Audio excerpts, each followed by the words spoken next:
এ অসফ নবীর ভাইয়েরা তাকে বাপ হত্যা করবে। এ অসফ নবী তাকে দেখছেন তার ভাইদের চোখগুলো মোটা মোটা হয়ে গিয়েছে। ইউসুফ বলে ভাই তোমাদের চেহারা দেখে আমি ভয় পাই। ভাই গো অমন করে তোমরা আমার দিকে তাকায়ও নাও। তাফসীরে পাওয়া যায় ইউসুফ নবীর বাপ যে আপনার ওই যে আপনার বাদী বলে যে বাপ যার একটা মা ছিল, ইয়াকুব নবীর আর একটা বাদীর যে 4টা সন্তান ছিল, তারা তাড়াতাড়ি বাবা ইউসুফের বাপ যে জামাটাকে খুলে ফেললাও। খুলে ফেলার পর ইউসুফ নবী আলাইহিস সালামের শরীরে বাপ যে তারা 4 ভাই প্রথমে কাটাওয়ালা ডাল নিয়ে মারতে শুরু করলাও। হযরত ইউসুফের শরীরে যখন বাপ যে মুখের উপরে কাটাওয়ালা ডাল বাপজি সপা করে যখন মেরে দিলাও, কাটাগুলো ভোগে গেল। ইউসুফ নবী কাদার বলে ওগো আমার ভাই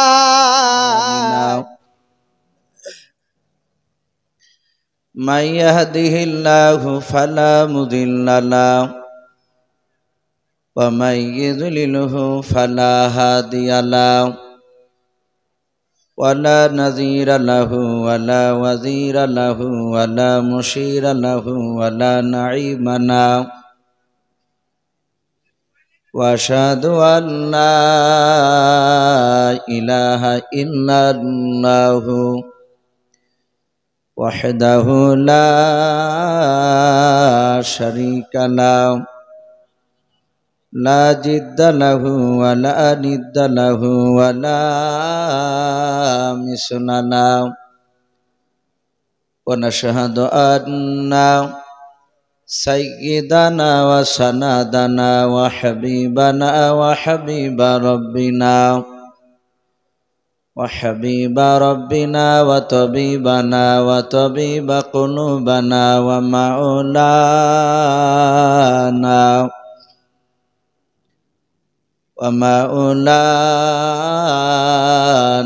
محمدا عبده ورسوله أعوذ بالله من মেয়েদের প্যান্ডেলে জায়গা পিছনে খুব কষাকষি হয়ে গেছে, আপনারা একটু সামনে চেপে বসেন।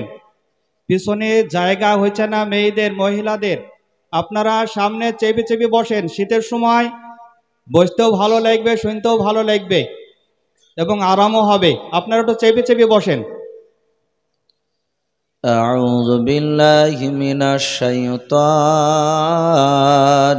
الرجيم بسم الله الرحمن الرحيم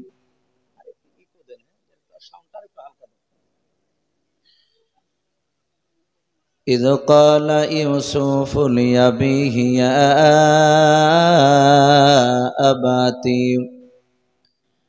يا أبت إني رأيت 11 كوكبا والشمس والقمر رأيتهم لي ساجدين وقال الله تبارك وتعالى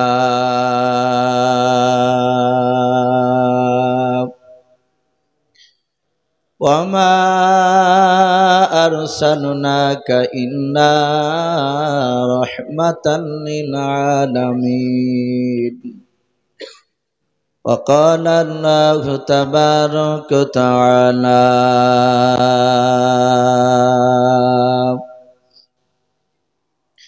ونبي هريرة قال النبي صلى الله تعالى عليه وسلم أترك سنة لحبيبي لهؤلاء الحمقاء أو كما قال عليه الصلاة والتسليم وعن أبي هريرة قال النبي صلى الله تعالى عليه وسلم من تمسك بسنتي عند فساد أمتي فله أجر 100 شهيد أو كما قال عليه الصلاة والتسليم إن الله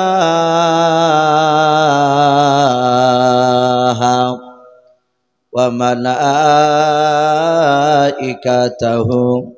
يصلون على النبي يا أيها الذين آمنوا صلوا عليه وسلموا تسليما محبت شبه درود برائم پڑھنا اللهم صل على محمد وعلى آل محمد كما صليت على إبراهيم وعلى آل إبراهيم إنك حميد مجيد اللهم بارك على محمد وعلى آل محمد كما باركت على إبراهيم وعلى آل إبراهيم إنك حميد مجيد صلى الله تعالى عليه وسلم কে আসনা বলে এই পৃথিবী হলো উজালা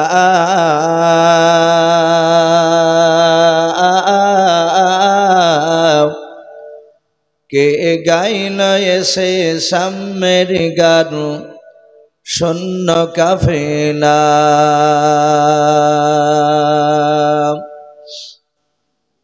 কে আসনা বলে এই পৃথিবী হলো উজালা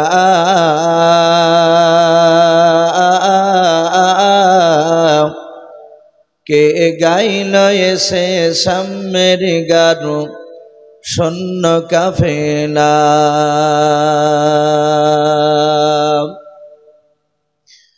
ও হাশমে মাকি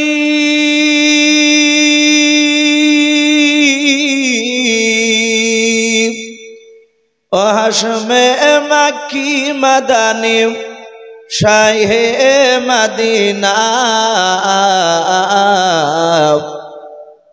নূর নবী নূর নবী নূর মদিনা নূর নবী নূর নবী নূর মদিনা কে আসনা বলে এই পৃথিবী হলো উজালা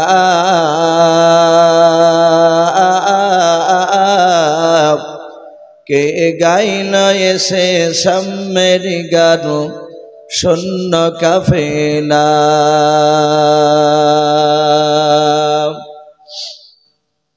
হযরতে ওমর করতে কতল নবীর দারে যায়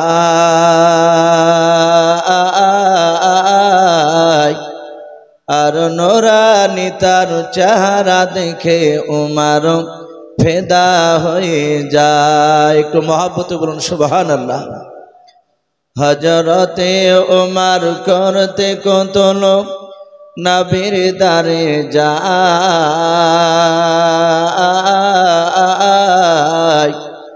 আর নূরানী তার চেহারা দেখে ওমর ফেদা হয়ে যায় যার মায়াবী চেহারা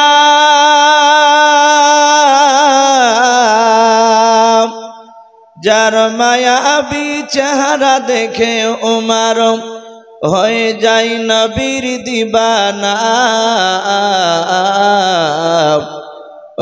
নূর নবী নূর নবী নূর মদিনা নূর নবী নূর নবী নূর মদিনা কে আসনা বলে এই পৃথিবী হলো উজালা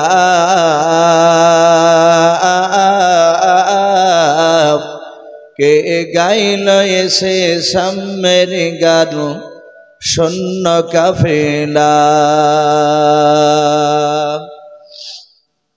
ভাই সবাই আমরা প্রাণ ভরে মহাব্বতে উৎসাহে আর একবার দুরূদ ইব্রাহিমটা বাপজি পড়ে নি। আল্লাহুম্মা সাল্লি আলা মুহাম্মাদি ওয়া আলা আলি মুহাম্মাদ কামা সাল্লাইতা আলা ইব্রাহিম ওয়া আলা আলি ইব্রাহিম ইন্নাকা হামিদুম মাজিদ। আল্লাহুম্মা বারিক আলা মুহাম্মাদি ওয়া আলা আলি মুহাম্মাদ কামা বারাকতা আলা ইব্রাহিম ওয়া আলা আলি ইব্রাহিম ইন্নাকা হামিদুম মাজিদ। সাল্লাল্লাহু তাআলা আলাইহি ওয়াসাল্লাম।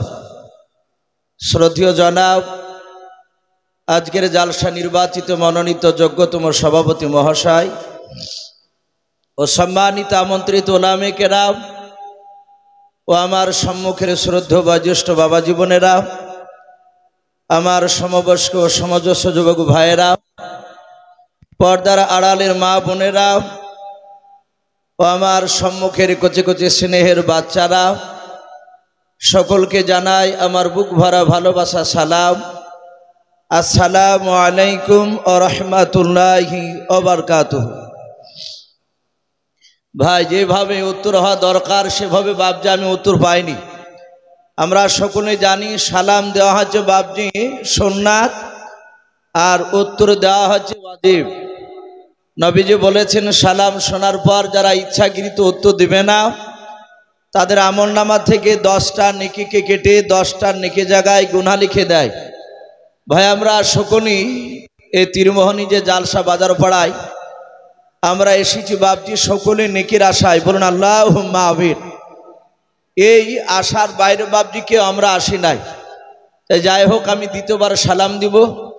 সকলেই উচ্চ আওয়াজে আমরা এত জোরে সালামের উত্তর দেব যেন আমাদের আওয়াজের ধাক্কা সেই রওজাতুল মানোয়ারায় যেখানে বিশ্বনবী মদিনা শুয়ে আছেন রাসূলের কবরে গিয়ে যেন আওয়াজটা ধাক্কা লাগে। একটু সকলে উত্তর দিবেন।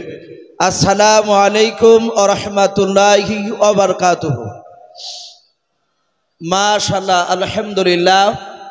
সমস্ত প্রশংসা, হামদ ও নাত, সাধনা ভোজনা সে মহান রব্বুল আলামিনের জন্য, যে মহান রব্বুল আলামিন আমাদেরকে ভালোবেসে রহম করে বিভিন্ন গুনার মজলিস থেকে বাছাই করে নিয়ে এসে মহান রব্বুল আলামিন তার এমন একটা রহমতের মজলিসে নিয়ে এসে বসার আমাদেরকে সুযোগ দিয়েছে যে মাহফিলে বসলে বিশ্বনবী বলেছেন যারা সুন্নাত তরিকা বসবে, বিশ্বনবী বলেছেন সে বুঝতে পারুক আর না পারুক, এসে যদি সুন্নাত তরিকায় যদি বসে যায়, রাসূলুল্লাহ বলেছেন 500 রাকাত নফল নামাজ পড়ে যতটা সওয়াব পাওয়া যায় তার ডবল নেকি বাপজি এই মাহফিলে এসে বসলে পাওয়া যায়। জোরে বলুন সুবহানাল্লাহ। নবীজি আর এক জায়গায় বলেছেন কেউ যদি সুন্নাত তরিকায় বসে যায়, তারা যদি মনে করে যে আমি যা শুনবো তওবা করে এখান থেকে বাকি জীবনটা সুন্নাত এবং আল্লাহর কোরআন অনুযায়ী চলবো বলে যদি বাপজি তওবা করে এসে বসে যায়, নবী বলেছেন তার পূর্বেকার জীবনের গুনাহ আল্লাহ মাফ করে দিবেন। জোরে বলুন সুবহানাল্লাহ। তো ভাই, সে রহমতের মজলিসে আমাদেরকে নিয়ে এসে বসার সুযোগ করে দিয়েছেন, তাই রব্বুল আলামিনের দরবারে শুকরিয়া স্বরূপ আদায় করে বলুন আলহামদুলিল্লাহ। একবার সবাই প্রাণ ভরে হচ্ছে আজও বলুন আলহামদুলিল্লাহ। তারপরে পরে আপনার আমার নবী, যিনি ধর্মের গুরু, বিশ্ববরণ্য নেতা, নবীকুলের শিরোমণি পয়গম্বর আযম, যিনি সাইয়্যিদুল মুরসালিন ও খাতামান নবিয়্যিন, যিনি হাবিবে কিবরিয়া আশরাফুল আম্বিয়া, যিনি হায়াতুন নবী, জিন্দা নবী, জনাবে মুহাম্মদুর রাসূলুল্লাহ সাল্লাল্লাহু তাআলা আলাইহি ওয়াসাল্লামের উপরে অগণিত দুরূদ ও সালাম বর্ষিত হোক, বলুন আল্লাহুম্মা আমিন। সম্মানিত ভাই আমার, বাবা জীবনেরা, যারা আমরা বাড়ি থেকে বাপজি উদ্দেশ্য নিয়ে বেরিয়ে এসেছি যে আজ তীরমোহনী বাজার পাড়ায় এসে আমরা জালসা শুনবো ইনশাল্লাহ, এই আশা নিয়ে বাপজি যারা চলে এসেছেন, এখনও বাপজি যারা ভিতরে বসতে পারেননি, আমি অনেক বাপজি ভাইকে দেখছি সাইডে দাঁড়িয়ে আছেন। শোনা, আমি আপনাদেরকে অনুরোধ করবো ওইভাবে দাঁড়িয়ে না থেকে আমরা একটু সুন্নাত তরিকায় ভাই একটু জমে বসে যায়। ওই যে পেছনকার যুবক ভাই তোমরা অনেকে দাঁড়িয়ে আছো, শোনা তোমরা একটু সামনের দিকে এসো। আলহামদুলিল্লাহ, মজলিস দেখে খুব খুশি হয়েছে ভাই। অনেক জায়গায় দেখা যায় আপনার এই জালসা এশার নামাজ 100টা যদি মিনিমাম জালসা হয় আমাদের এলাকায় দেখা যায় আর 90টা জালসাতে বাবজি এশার নামাজ হয় না জামাতে। কথা ঠিক না বেঠিক বলে? জামাতে নামাজ হয় না। এখানে অনেক মানুষ বাবজি বলে যে ভাই জালসায় নামাজ করতে গেলে মজলিস ভেঙে যায়। আর বাস্তবে দেখা যায় মুসলিম কয়েকজন বাবজি দেখা যায় নামাজ পড়ে, বাদ বাকি সব এদিক ওদিক ঘুরে বেড়ায়।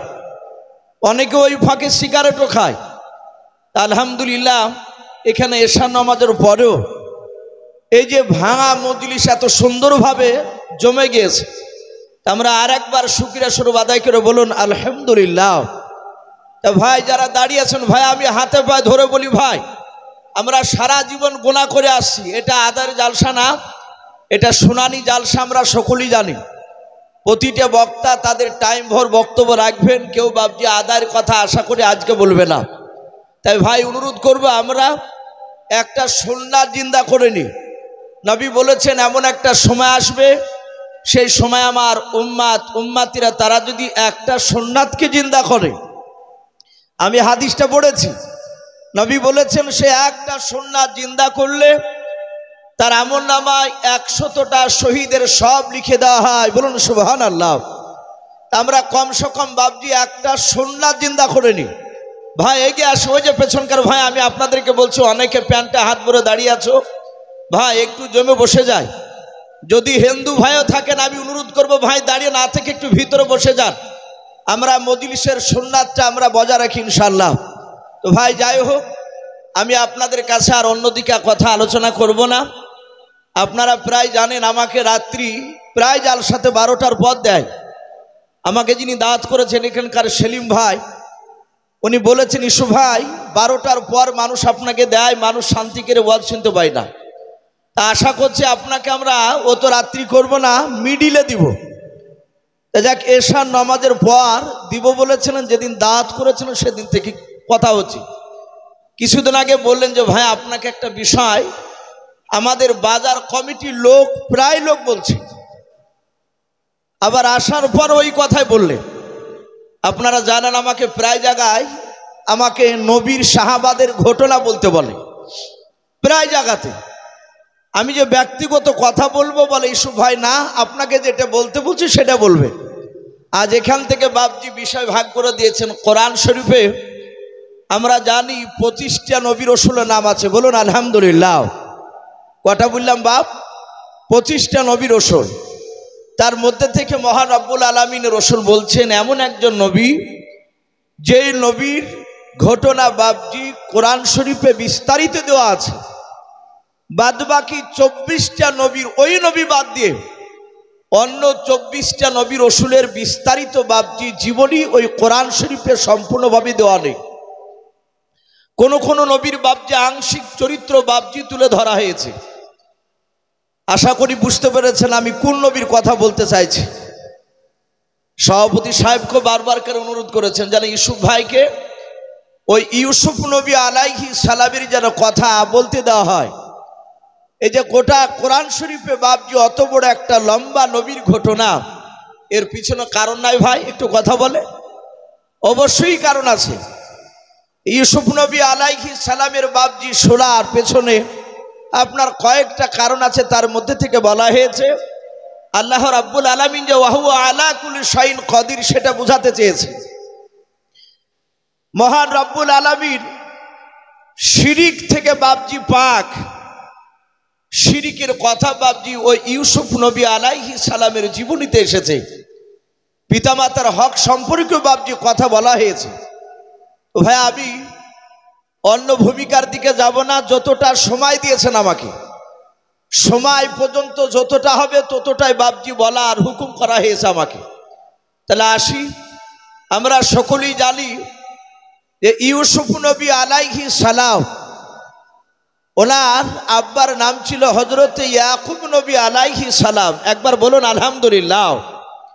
নবীদের নাম আমি যদি বাপজি বলি, আপনারা মনে মনে নবীর নামটা পূর্ণাঙ্গ বলবেন। নবীদের নাম, সাহাবাদের নাম নিলে যারা জান্নাতি, তাদের নাম যদি মহব্বতে নেন, আপনার আমলনামা থেকে 1000টা গুনাহকে মাফ করা হয়। বলুন আলহামদুলিল্লাহ। শুধু তাই নয়, 1000টা বাপজি ওই গুনহার জায়গায় মহান রব্বুল আলামিন 1000 নেকি লিখে দেয়।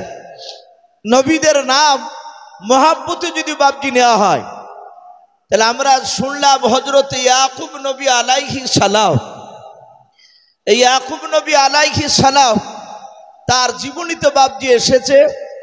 আমরা অনেকে বাপজি হয়তো ঘটনা খুলে হয়তো বলতে চাইলাম, আমরা বলি যে ইয়াকুব নবী,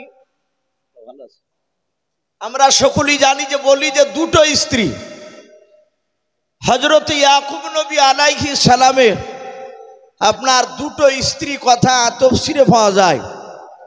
কিন্তু আর একটা বাপজি বিবির কথা বলা হয়েছে ইউসুফ নবী আলাইহিস সালামের জামানায়। বাপজি সেই সময় যাই ছিল বাদীদের সাথে বিবির মতো বাপজি আপনার ব্যবহার করা, বলুন আলহামদুলিল্লাহ। যেমন আমরা সকলেই জানি আপনার আমার রাসূল সাল্লাল্লাহু তাআলা আলাইহি ওয়াসাল্লামের টোটাল বাপজি 11টা স্ত্রী ছিল। এটা আমরা জানি না ভাই, কথা বলে 11টা স্ত্রী। তার মধ্যে বাপজি রাসূল সাল্লাল্লাহু তাআলা আলাইহি ওয়াসাল্লামের বাপজি 9টা ছিল বাপজি বিবাহিতা স্ত্রী, আর 2টো ছিল বাপজি দাসী। দিয়ে টোটাল কটা হলো? 11টা। রসুলের জামানায় বাদীর সাথে ব্যবহার করা বাপজি জায়েজ ছিল। স্ত্রীর সাথে যেরকম ব্যবহার করবে ওই রকম বাপজি সেই সময়তেও জায়েজ ছিল। পরে বাপজি সেটা মানসুখ হয়েছে, সেটা নিষেধ হয়ে গিয়েছে। তো যাই হোক, ইয়াকুব নবী আলাইহিস সালামের যে বাপজি প্রথমকার যে স্ত্রী, তার সন্তান ছিল বাপজি 6টা, বলুন আলহামদুলিল্লাহ। কটা বললাম? 6টা। আর আরেকটা বাদী ছিল ইয়াকুব নবী আলাইহিস সালামের স্ত্রী, ওই বাদীর বাপজি সন্তান ছিল 4টা। তাহলে 6 আর 4 কত হচ্ছে? 10টা। তাহলে হযরতে ইয়াকুব নবী আলাইহিস সালামের এই 2 স্ত্রীর মিলে বাপজি সন্তান ছিল 10টা, আর আরেকটা বাপজি স্ত্রী ছিল সন্তান 2টো, যাকে বিনয়ামিন বলে বাপজি আমরা অনেকে জানি, আমরা বলি বনিয়ামিন। আর আরেকটা ভাই ছিল হযরত ইউসুফ নবী আলাইহিস সালাম। তাহলে ইউসুফ নবীরা বাপজি 1 মায়ের 2 ভাই, আর ইউসুফ নবীর বাপজি 2 মায়ের ছেলে ছিল টোটাল 10টা। এরা টোটাল ভাই ছিল বাপজি আপনার 12টা। হযরতে আমরা জানি ইয়াকুব নবী আলাইহিস সালাম তার 12টা সন্তানের মধ্যে থেকে 11টা সন্তান ইয়াকুব নবী আলাইহিস সালামের কাছে ছিল, আর একটা সন্তান ইয়াকুব নবীর কাছ থেকে অনেক দূরে সরে দিয়েছিলেন আল্লাহ। এরও পিছনে বাপজি কয়েকটা কারণ দেওয়া আছে। তার মধ্যে থেকে একটা কারণ বলা হয়েছে, একটি কিতাবের নাম আপনার বলা হয়েছে হায়াতুস সাহাবা বলে একজন আল্লাহর ওলি, বিখ্যাত ওলামে দেওবন্দের একজন বিখ্যাত বুজুর্গ। উনি ওই কিতাবটিতে বাপজি একটা কারণ তুলে ধরেছেন যে ইয়াকুব নবী আলাইহিস সালাম তার সন্তান ইউসুফ নবীর বয়স ছিল তখন মাত্র 5 কি 6 বছর, একেবারে বাচ্চা।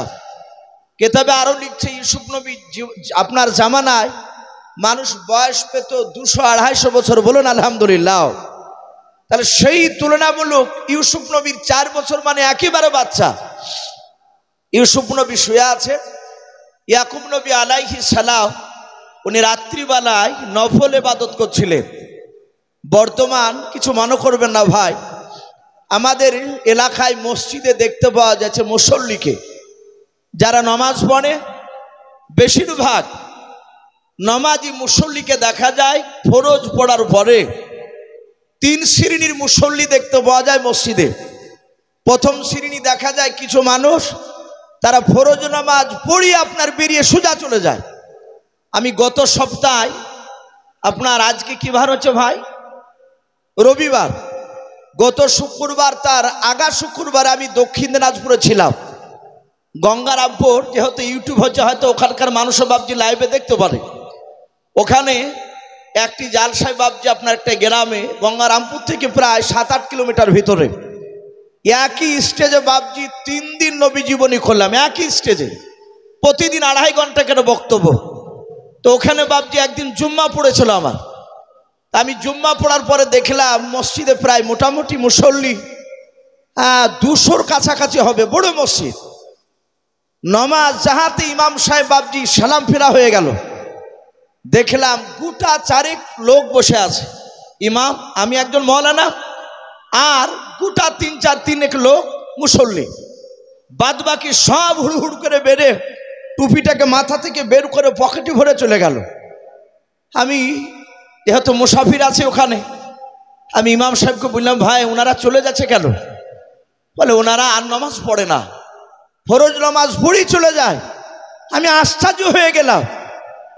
তাহলে মুসল্লি 3 রকমের দেখা যায়, কিছু মনে করবেন না ভাই। এক শ্রেণী ফরজ নামাজ পড়ে আমাদের এলাকারও দেখা যায় কিছু মুসল্লি বেড়ে চলে যায়, সুন্নাত নফল তো পড়ে না, সুন্নাত তো পড়ে না। আর এক কোয়ালিটি মুসল্লি দেখা যাচ্ছে তারা ফরজ পড়ে, সুন্নাত পড়ে, নফলটার পড়ে না। আর কিছু কয়েকটা লোকে দেখা যায় তারা বাপজি নফল পড়ে তারা বাড়ায় আর বলে যে মানুষ আর নফল পড়ছে না। যারা পড়ে না তাদের কাছে বলবে ভাই নফলের অত গুরুত্ব নাই, ওটা ব্যক্তিগত ব্যাপার, অ্যাডিশনাল সাবজেক্ট ওটা। এখন তো প্রায় মানুষ জেনারেল শিক্ষিত, কোনটা কম্পালসারি কোনটা অ্যাডিশনাল এগুলো বাপজি সব প্রায় ছেলে জানে। অনেকে বাপজি এ সাধারণ মানুষকে চেনা মুশকিল, সে জীবনে কলম ধরতে জানে না, অথচ ইংলিশে গালি দিচ্ছে ডিমন, শয়তান তাই বলছে তাকে। তো যাকে ডিমন বলছে, ভাই এ কি বললো? তো বলছে ভাই বুঝতে পারেননি? বলে না, বলে আপনাকে শয়তান বললো ইংরেজিতে, অথচ স্কুলে ধাপিতে সে যায়নি। মানুষ আর চিনা যাচ্ছে না ভাই এখন। তা আমি বলছিলাম নফল ইবাদত ইয়াকুব নবী আলাইহিস সালাম করছিলেন। আমি এর মাঝে আর একটা কথা বলি ভাই, বর্তমান আমাদের ইমান দুর্বল না পাকা? একটু জোরে বলুন তো ভাই, একটু সবাই বলে। আমাদের ইমান এখন দুর্বল। এখন ফরজ, সুন্নাত, ওয়াজিব, তার সাথে সাথে বাপজি নফলও গুরুত্ব দেওয়া দরকার। যত ওলি আউলিয়াদের জীবনী বাপজি পড়েছি, সাহাবাদের জীবনী পড়েছি, তারা 5 ওয়াক্ত ফরজ সুন্নাত পড়ার, ওয়াজিব পড়ার সাথে সাথে সারা রাত নফল সিদে ইবাদত করেছেন। বলুন আলহামদুলিল্লাহ। তবে আল্লাহর কাছে বাপজি তারা দামি হতে পেরেছে। তো ভাই যাই হোক, ওদিকে যাচ্ছি না। তা আমি বলছিলাম ইয়াকুব নবী আলাইহিস সালাম তিনি নফল ইবাদত করছিলেন রাত্রিবেলায়। তখন তার 5 ওয়াক্ত নামাজ ফরজ ছিল না, উনি নামাজে দাঁড়িয়ে আছেন। আর ইউসুফ আলাইহিস সালাম 5 থেকে 6 বছরের বাচ্চা। কোন রাবি বলেছেন যে আপনার 4 থেকে 5 বছর ছিল। হঠাৎ করে দেখলেন ইউসুফ নবী আলাইহিস সালাম উনি নাকে জোরে আওয়াজ করতে লাগলেন। অনেক মানুষ দেখেন জোরে জোরে নাকে শব্দ করে, আমরা অনেকে নাক দিকে ঘুমায় বলে, আবার বলে এই মোষের মতো নাক ডাকছিস কেন, এরকমই বলি আমরা অনেকে। ইউসুফ নবী নাকে শব্দ করছিলেন। ইয়াকুব নবী আলাইহিস সালাম উনি নামাজের মধ্যে থেকে হঠাৎ করে ওনার সন্তানের দিকে বাপজি ধ্যান চলে গেল। উনি তাকাতে শুরু করলে, উনি চিন্তা করছেন আমার ইউসুফের হলো কি, উনি হঠাৎ করে আওয়াজ করলেন কেন?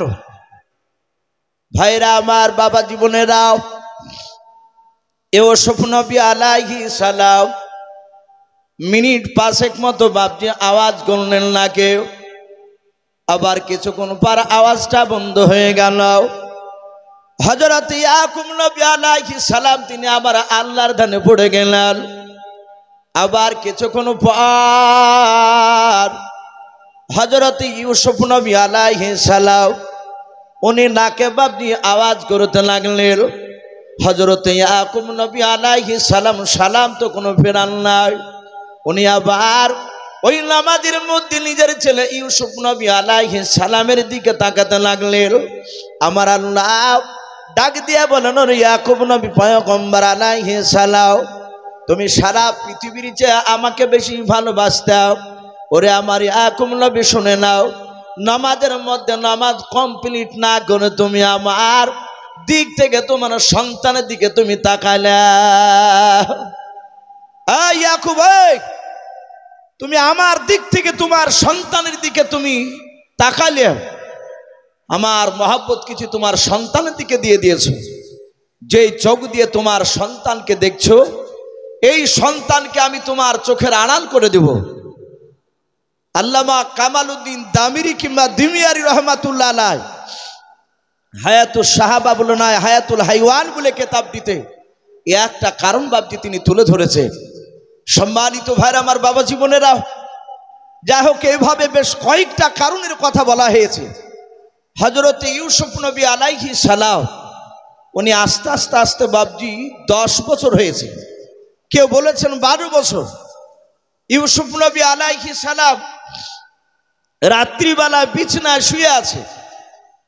রাত্রিবেলা শুয়ে শুয়ে বাবজি স্বপ্ন দেখছিলেন।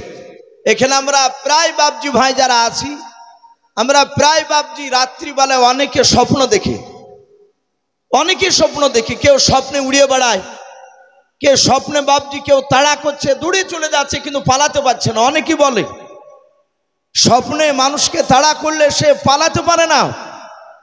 স্বপ্ন অনেক রকমের হয়।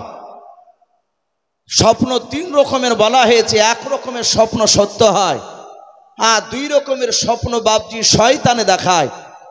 হযরত ইউসুফ নবী আলাইহিস সালাম তিনি রাত্রিবেলায় হঠাৎ করে তিনি স্বপ্ন দেখছেন। স্বপ্ন উনি কি দেখলেন তা আল্লাহ কোরআনে বলেছে। হযরত ইউসুফ নবী আলাইহিস সালাম উনি রাত্রিবেলায় শুয়ে শুয়ে দেখলেন। আল্লাহ রাব্বুল আলামিন কোরআন পাকে বিশ্ব নবীকে বাবজি জানিয়ে দিয়েছে ইউসুফ নবী আলাইহিস সালাম স্বপ্নে কি দেখেছিলেন। ইয ক্বালা ইউসুফ লিআবিহি ইয়া আবাতি ইন্নী রাআইতু আহাদা আশারা কাওকাবান ওয়াশ শামসা ওয়াল কামারা রাআইতুহুম লি সাজিদিন। ইউসুফ নবী আলাইহিস সালাম উনি স্বপ্নের মাধ্যমে দেখলেন, বাবা, আসমানে কোটি কোটি তারকার মধ্যে থেকে মাত্র 11টা তারকা এবং চাঁদ সূর্য আসমান থেকে এসে তারা ইউসুফ নবী আলাইহিস সালামের পায়ের তলে তারা সিজদায় লুটিয়ে পড়ল। বলুন সুবহানাল্লাহ। হযরত ইউসুফ নবী আলাইহিস সালামের স্বপ্ন ভেঙে গেল। উনি ভেঙে যাওয়ার পরে উনি ঘরে বাবজি শুয়ে চিন্তা করছেন, স্বপ্ন দেখলাম ওই কোটি কোটি তারকার মধ্যে থেকে মাত্র 11টা তারাও কেন এসে আমার পায়ের নিচে, আর সূর্য চাঁদও এসে আমার পায়ের নিচে কেন তারা সিজদা করলো। সম্মানিত ভাইরা আমার, বাবা জীবনেরা, এই স্বপ্নের ব্যাপারে, তারার ব্যাপারে তাফসীরে এসেছে আল্লাহ রসুলের জামানায় আমার বিশ্ব নবী যখন কলমার দাঁত দিছিলেন, এ বিশ্ব নবীজির বাবজি কাছে এক ইহুদি নামক একটা ইহুদির পণ্ডিত, তার নাম বাবজি কেতাবে দিয়েছে বুস্তান। কি নাম বললাম ভাই? বুস্তান বলে এক ইহুদির পাদ্রী আলেম। সেও বাবজি ইউসুফ নবীর ঘটনা সেও বাবজি শুনেছে, সেও পড়েছে। আল্লাহ রসুল বাবজি মক্কা নগরে উনি কলমার দাওয়াত দিছিলেন। আর ওই সময় ওই বুস্তান নামক বাবজি, বুস্তান নামক ইহুদির পাদ্রী পণ্ডিত রসুলের কাছে এসে বলল, ওগো আব্দুল্লাহর সন্তান, আমি শুনলাম তুমি নাকি নবুয়তের দাবি করেছো। রসুল বলেন, হ্যাঁ, আমি বারাহাক নবী প্লাস রসুল, তার সাথে সাথে আমি নবুয়তের দাবি করেছি। আল্লাহ রাব্বুল আলামিন আমাকে কলমার দাওয়াত দিতে দিয়েছে। সাথে সাথে ইহুদির পণ্ডিত বুস্তান সে বলল, এই আব্দুল্লাহর সন্তান, তুমি যদি সত্যিকারে যদি নবী হও তাহলে বলো দিনি ওই ইউসুফ নবী আলাইহিস সালামের কাছে আসমান থেকে 11টা তারাও এসে যে ইউসুফ নবীকে সিজদা করেছিল, ওই 11টা তারার তুমি কি নাম বলতে পারবা? বলুন সুবহানাল্লাহ। এক ইহুদির আলেম বুস্তান সে রসুলকে প্রশ্ন করছে, তুমি কি পারবা ওই 11টা তারা যে সিজদা করেছিল, চাঁদ সূর্যের কথা বলি নাই, আমি তারার কথা বলছি, যে 11টা তারা সিজদা করেছিল ওই তারাগুলো যদি নাম বলতে পারো তাহলে আমি সাথে সাথে তোমার কলেমা পড়ে মুসলমান হয়ে যাব। আমার বিশ্বনবী কথাটা শোনার পরে নবী চুপ করে থাকলে, কিছুক্ষণ চুপ করে থাকার পর বিশ্বনবী বললেন, ওগো বুস্তান, ইহুদির আলেম, এবার তুমি যদি আমার কাছে জানতে চাও আমি 11টা তারার নাম বলে দিতে পারবো। জোরে বলুন সুবহানাল্লাহ। ইহুদের আলেম জিজ্ঞাসা করলো, ভাই আমি তোমাকে প্রশ্ন করলাম, 11টা তারার নাম করতে পারলে আমি মুসলিম হয়ে যাব, কলেমা পড়ে নেব, কিন্তু তুমি চুপ করে কিছুক্ষণ ধরে বসে থাকলে তারপরে বলছো যে আমি উত্তর দেব, তুমি সাথে হাতে কেন বললে না? বিশ্বনবী ডাক দিয়ে বলেন, বুস্তার, তুমি যখন আমাকে প্রশ্ন করলাম ওই সময় 11টা তারার আমার নাম জানা ছিল না। জোরে বলুন সুবহানাল্লাহ। এই বুস্তার, তুমি যখন আমাকে জিজ্ঞাসা করলে 11টা তারার নাম কি, তখন আমি জানতাম না। আমি যে চুপ করেছিলাম সেই সময়ের মধ্যে মহান রব্বুল আলামিন তার ফেরেশতা জিবরিল আলাইহিস সালামের দ্বারায় আমাকে এখনই 11টা তারার নাম বলে গেলেন। জোরে বলুন সুবহানাল্লাহ। এখান থেকে বাপজি একদম পরিষ্কার। অনেক মানুষ যে আমরা এরকম বলি যে নবীরা গায়েবের খবর দিতে পারে, নবীরা আলিমুল গায়ব, বলুন আস্তাগফিরুল্লাহ। অনেক লোকের বাপজি এটা আকীদা। আমার বিশ্বনবী বলেন, আমি জানতাম না, আল্লাহ আমাকে জানিয়েছেন ফেরেশতার মারফতে, তারপর আমি জানতে পেরেছি। ওই 11টা তারার মধ্যে একটা তারা নাম ছিল জারির, আর একটা তারা নাম ছিল তরিক, এইভাবে বাপজি আরেকটা তারা নাম জুলতারিশ। এইভাবে বাপজি 11টা নাম আছে তারার। যাহাতে নবী একা করে 11টা তারার ওই সেজদা করেছিল, সে তারাগুলোর নাম বলে দিলে আর বুস্তান সাথে হাতে নবীজির কলেমা পড়ে মুসলমান হয়ে গেল। জোরে বলুন সুবহানাল্লাহ। সম্মানিত ভাইরা, আমার বাবা জীবনেরা, আমার বিশ্বনবী ওই দিকে 11টা তারা, চাঁদ সূর্য আমার পায়ের নিচে এসে সেজদা করলো। এই কথাটা ইউসুফ নবী চিন্তায় পড়ে গেলেন, আমি আব্বাকে বলবো না আমার ভাইদের কাছে গিয়ে কথাটা বলবো। ভাই, এখান থেকে বাপজি পরিষ্কার বোঝা যাচ্ছে ইউসুফ নবী আলাইহিস সালাম, ওনার ভাই আর ওনার আব্বারা যে ঘরে ছিল সেই ঘরে ইউসুফ নবী ছিলেন না। কারণ ইউসুফ নবী চিন্তা করছেন, আমি আব্বাকে বলবো না আমি আমার এই স্বপ্নের কথাটা প্রথমে ভাইদের কাছে গিয়ে বলবো, না ভাইকে না বলে আমি আব্বার কাছে বলবো। যদি ওনারা এক ঘরে থাকতেন তাহলে ওখানেই তো বাপজি স্বপ্ন দেখার পরপরই ঘুম ভাঙার পর হয় আব্বার ঘরে থাকলে বলতেন, আব্বা আমি এক্ষুনি স্বপ্ন দেখলাম। আর যদি ভাইয়েরা থাকতো তাহলে বলতো, ভাই আমি স্বপ্ন দেখলাম, উঠো। এ কথা বলতেন কি বলতেন না? কথা বলো। তাহলে কথা ইউসুফ নবীর ভঙ্গিমায় বোঝা যাচ্ছে ইউসুফ নবীর ভাইয়েরা ছিল আলাদা ঘরে, ইউসুফ নবী ছিলেন বাপজি আলাদা ঘরে। এখান থেকে বাপজি মুফাসসিনে কেরাম বলেন, আমার বিশ্বনবী বলেছে, আর নবীর কথায় তো মুফাসসিনে কেরামরা বাপজি আলোচনা করেছে, সন্তান 10 বছর 12 বছর হয়ে গেলে সেই সন্তানের বিছনা বাপজি আলাদা করা লাগবে। বলুন আলহামদুলিল্লাহ। বাপ মার বিছনা থেকে বাপজি আলাদা করা লাগবে। আপনার অন্য ছেলেরা যদি বড় হয়ে যায়, 2 ছেলে বাপজি বড় হয়েছে, এক ঘরে শুয়ে থাকা ঠিক হবে না, তাদেরও বাপজি বিছনা আলাদা করা লাগবে। হযরত ইউসুফ নবী আলাইহিস সালাম উনি স্বপ্ন দেখার পর চিন্তা করলেন, আমি ভাইদের কাছে যাব না, আমি আব্বার কাছে গিয়ে বলবো। কারণ আমি দেখেছি আমার আব্বা জানের কাছে এলাকার মানুষেরা স্বপ্ন দেখার পর সকালবেলা এসে স্বপ্নের মানে জেনে যেত। তাফসীরে লিখছে, ইয়াকুব নবী আলাইহিস সালাম ইউসুফ নবীর বাপজি নয়, উনি স্বপ্নের ব্যাখ্যা করতে পারতেন, উনি স্বপ্নের তাবির মানে করতে পারতেন। তাই ইউসুফ নবী সকালবেলা বিছানা থেকে উঠি সোজা ওর ভাইদের ঘরের দিকে না গিয়ে সোজা ইয়াকুব নবীর ঘরের দিকে বাপজি চলে যাচ্ছে। হযরত ইউসুফের যে বাপজি 10টা আরো ভাই ছিল, তার মধ্যে থেকে বাপজি আপনার সুমন বলে যে বাপজি একটা ভাই, কোন মুফাসসিনে কেরাম শামউন বলেছেন ওই সুমনের নামটাই। উনি দেখলেন আমার ভাই প্রতিদিন বিছানা থেকে উঠে আমাদেরই ঘরে আসে, আর আজ আমার ভাই ইউসুফ আমাদের ঘরের দিকে না এসে সোজা আব্বার ঘরের দিকে কেন দৌড়ে যাচ্ছে? হযরতে সুমন ইউসুফের বাপজি তার ভঙ্গিমা, তার চাউনি দেখে বুঝতে পেরেছেন আমার ভাই ইউসুফ হয়তো কোনো ইমার্জেন্সি কথা আমার আব্বার কাছে আলোচনা করবে।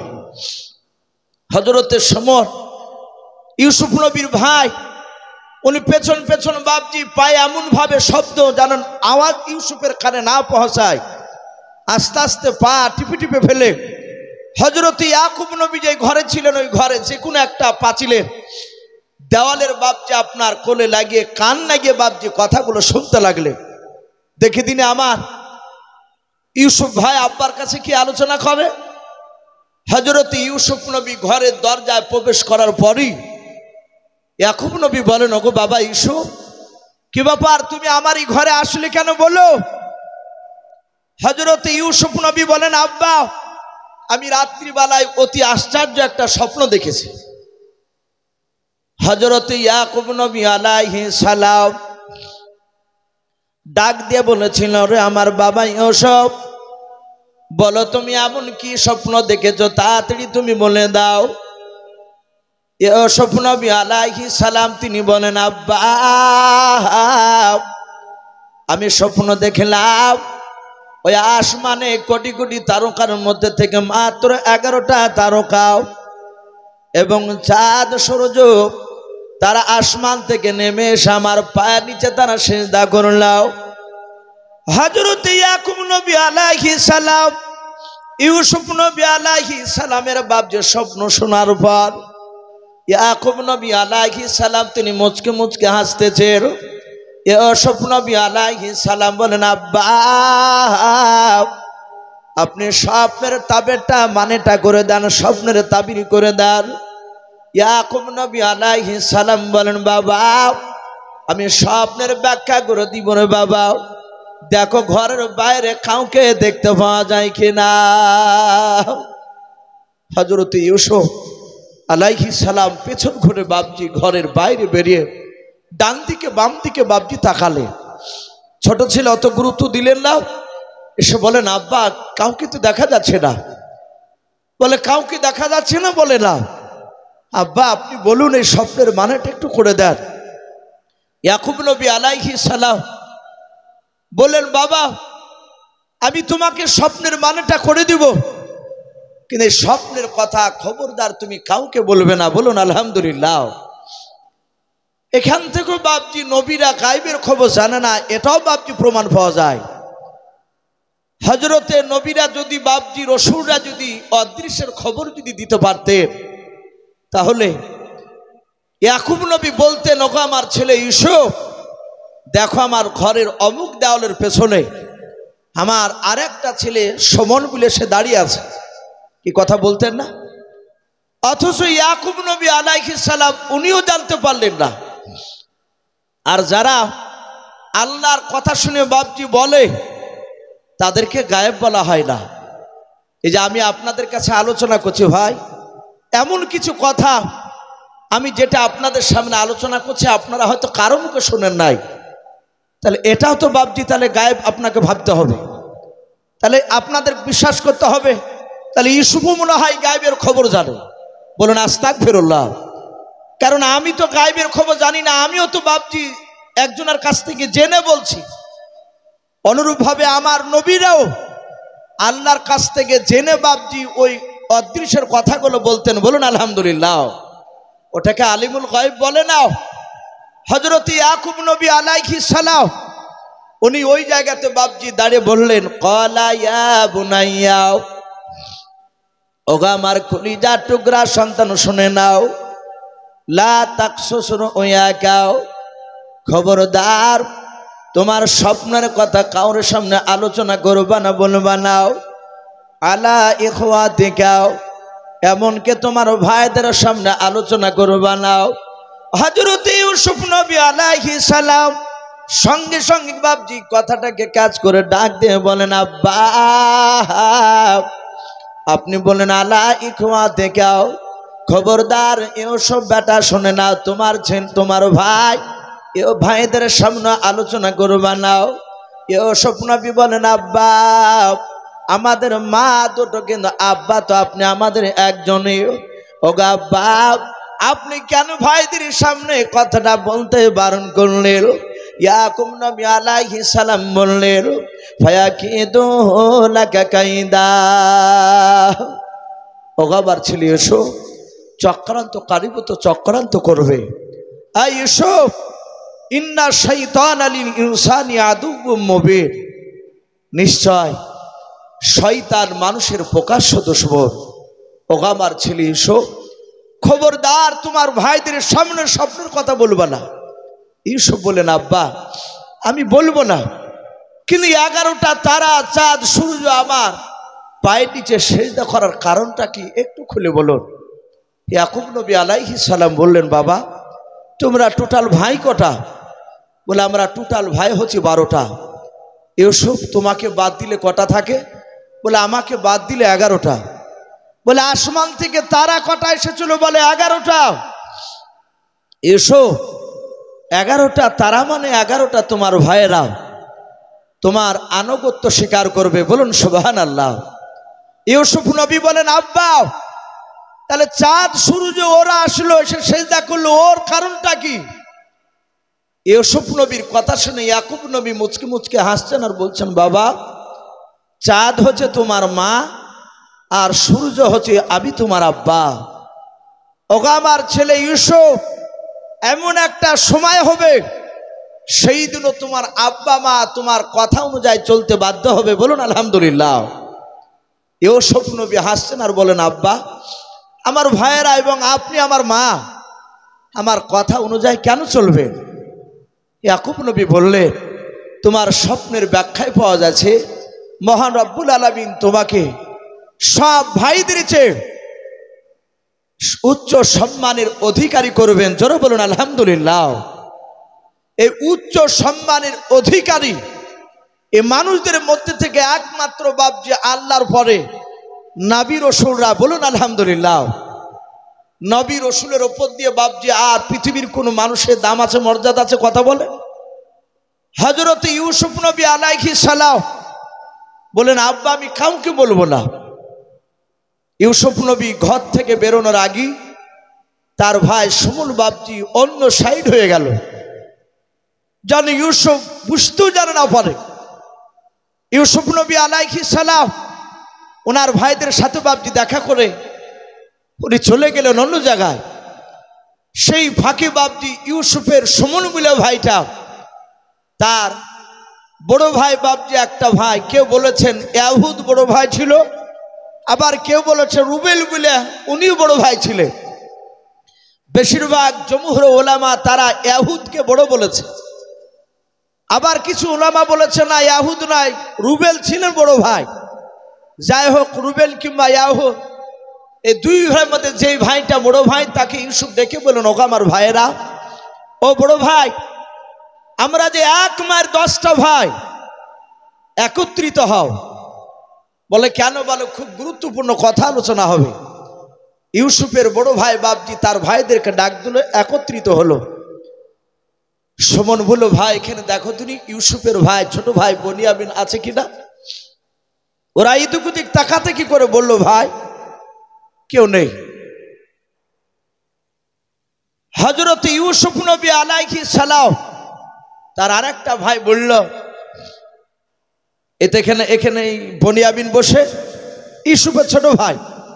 সুমন বলল, ভাই ওকে রাখা হবে না, ওকে উঠিয়ে দাও, তারপরে আলোচনা করব।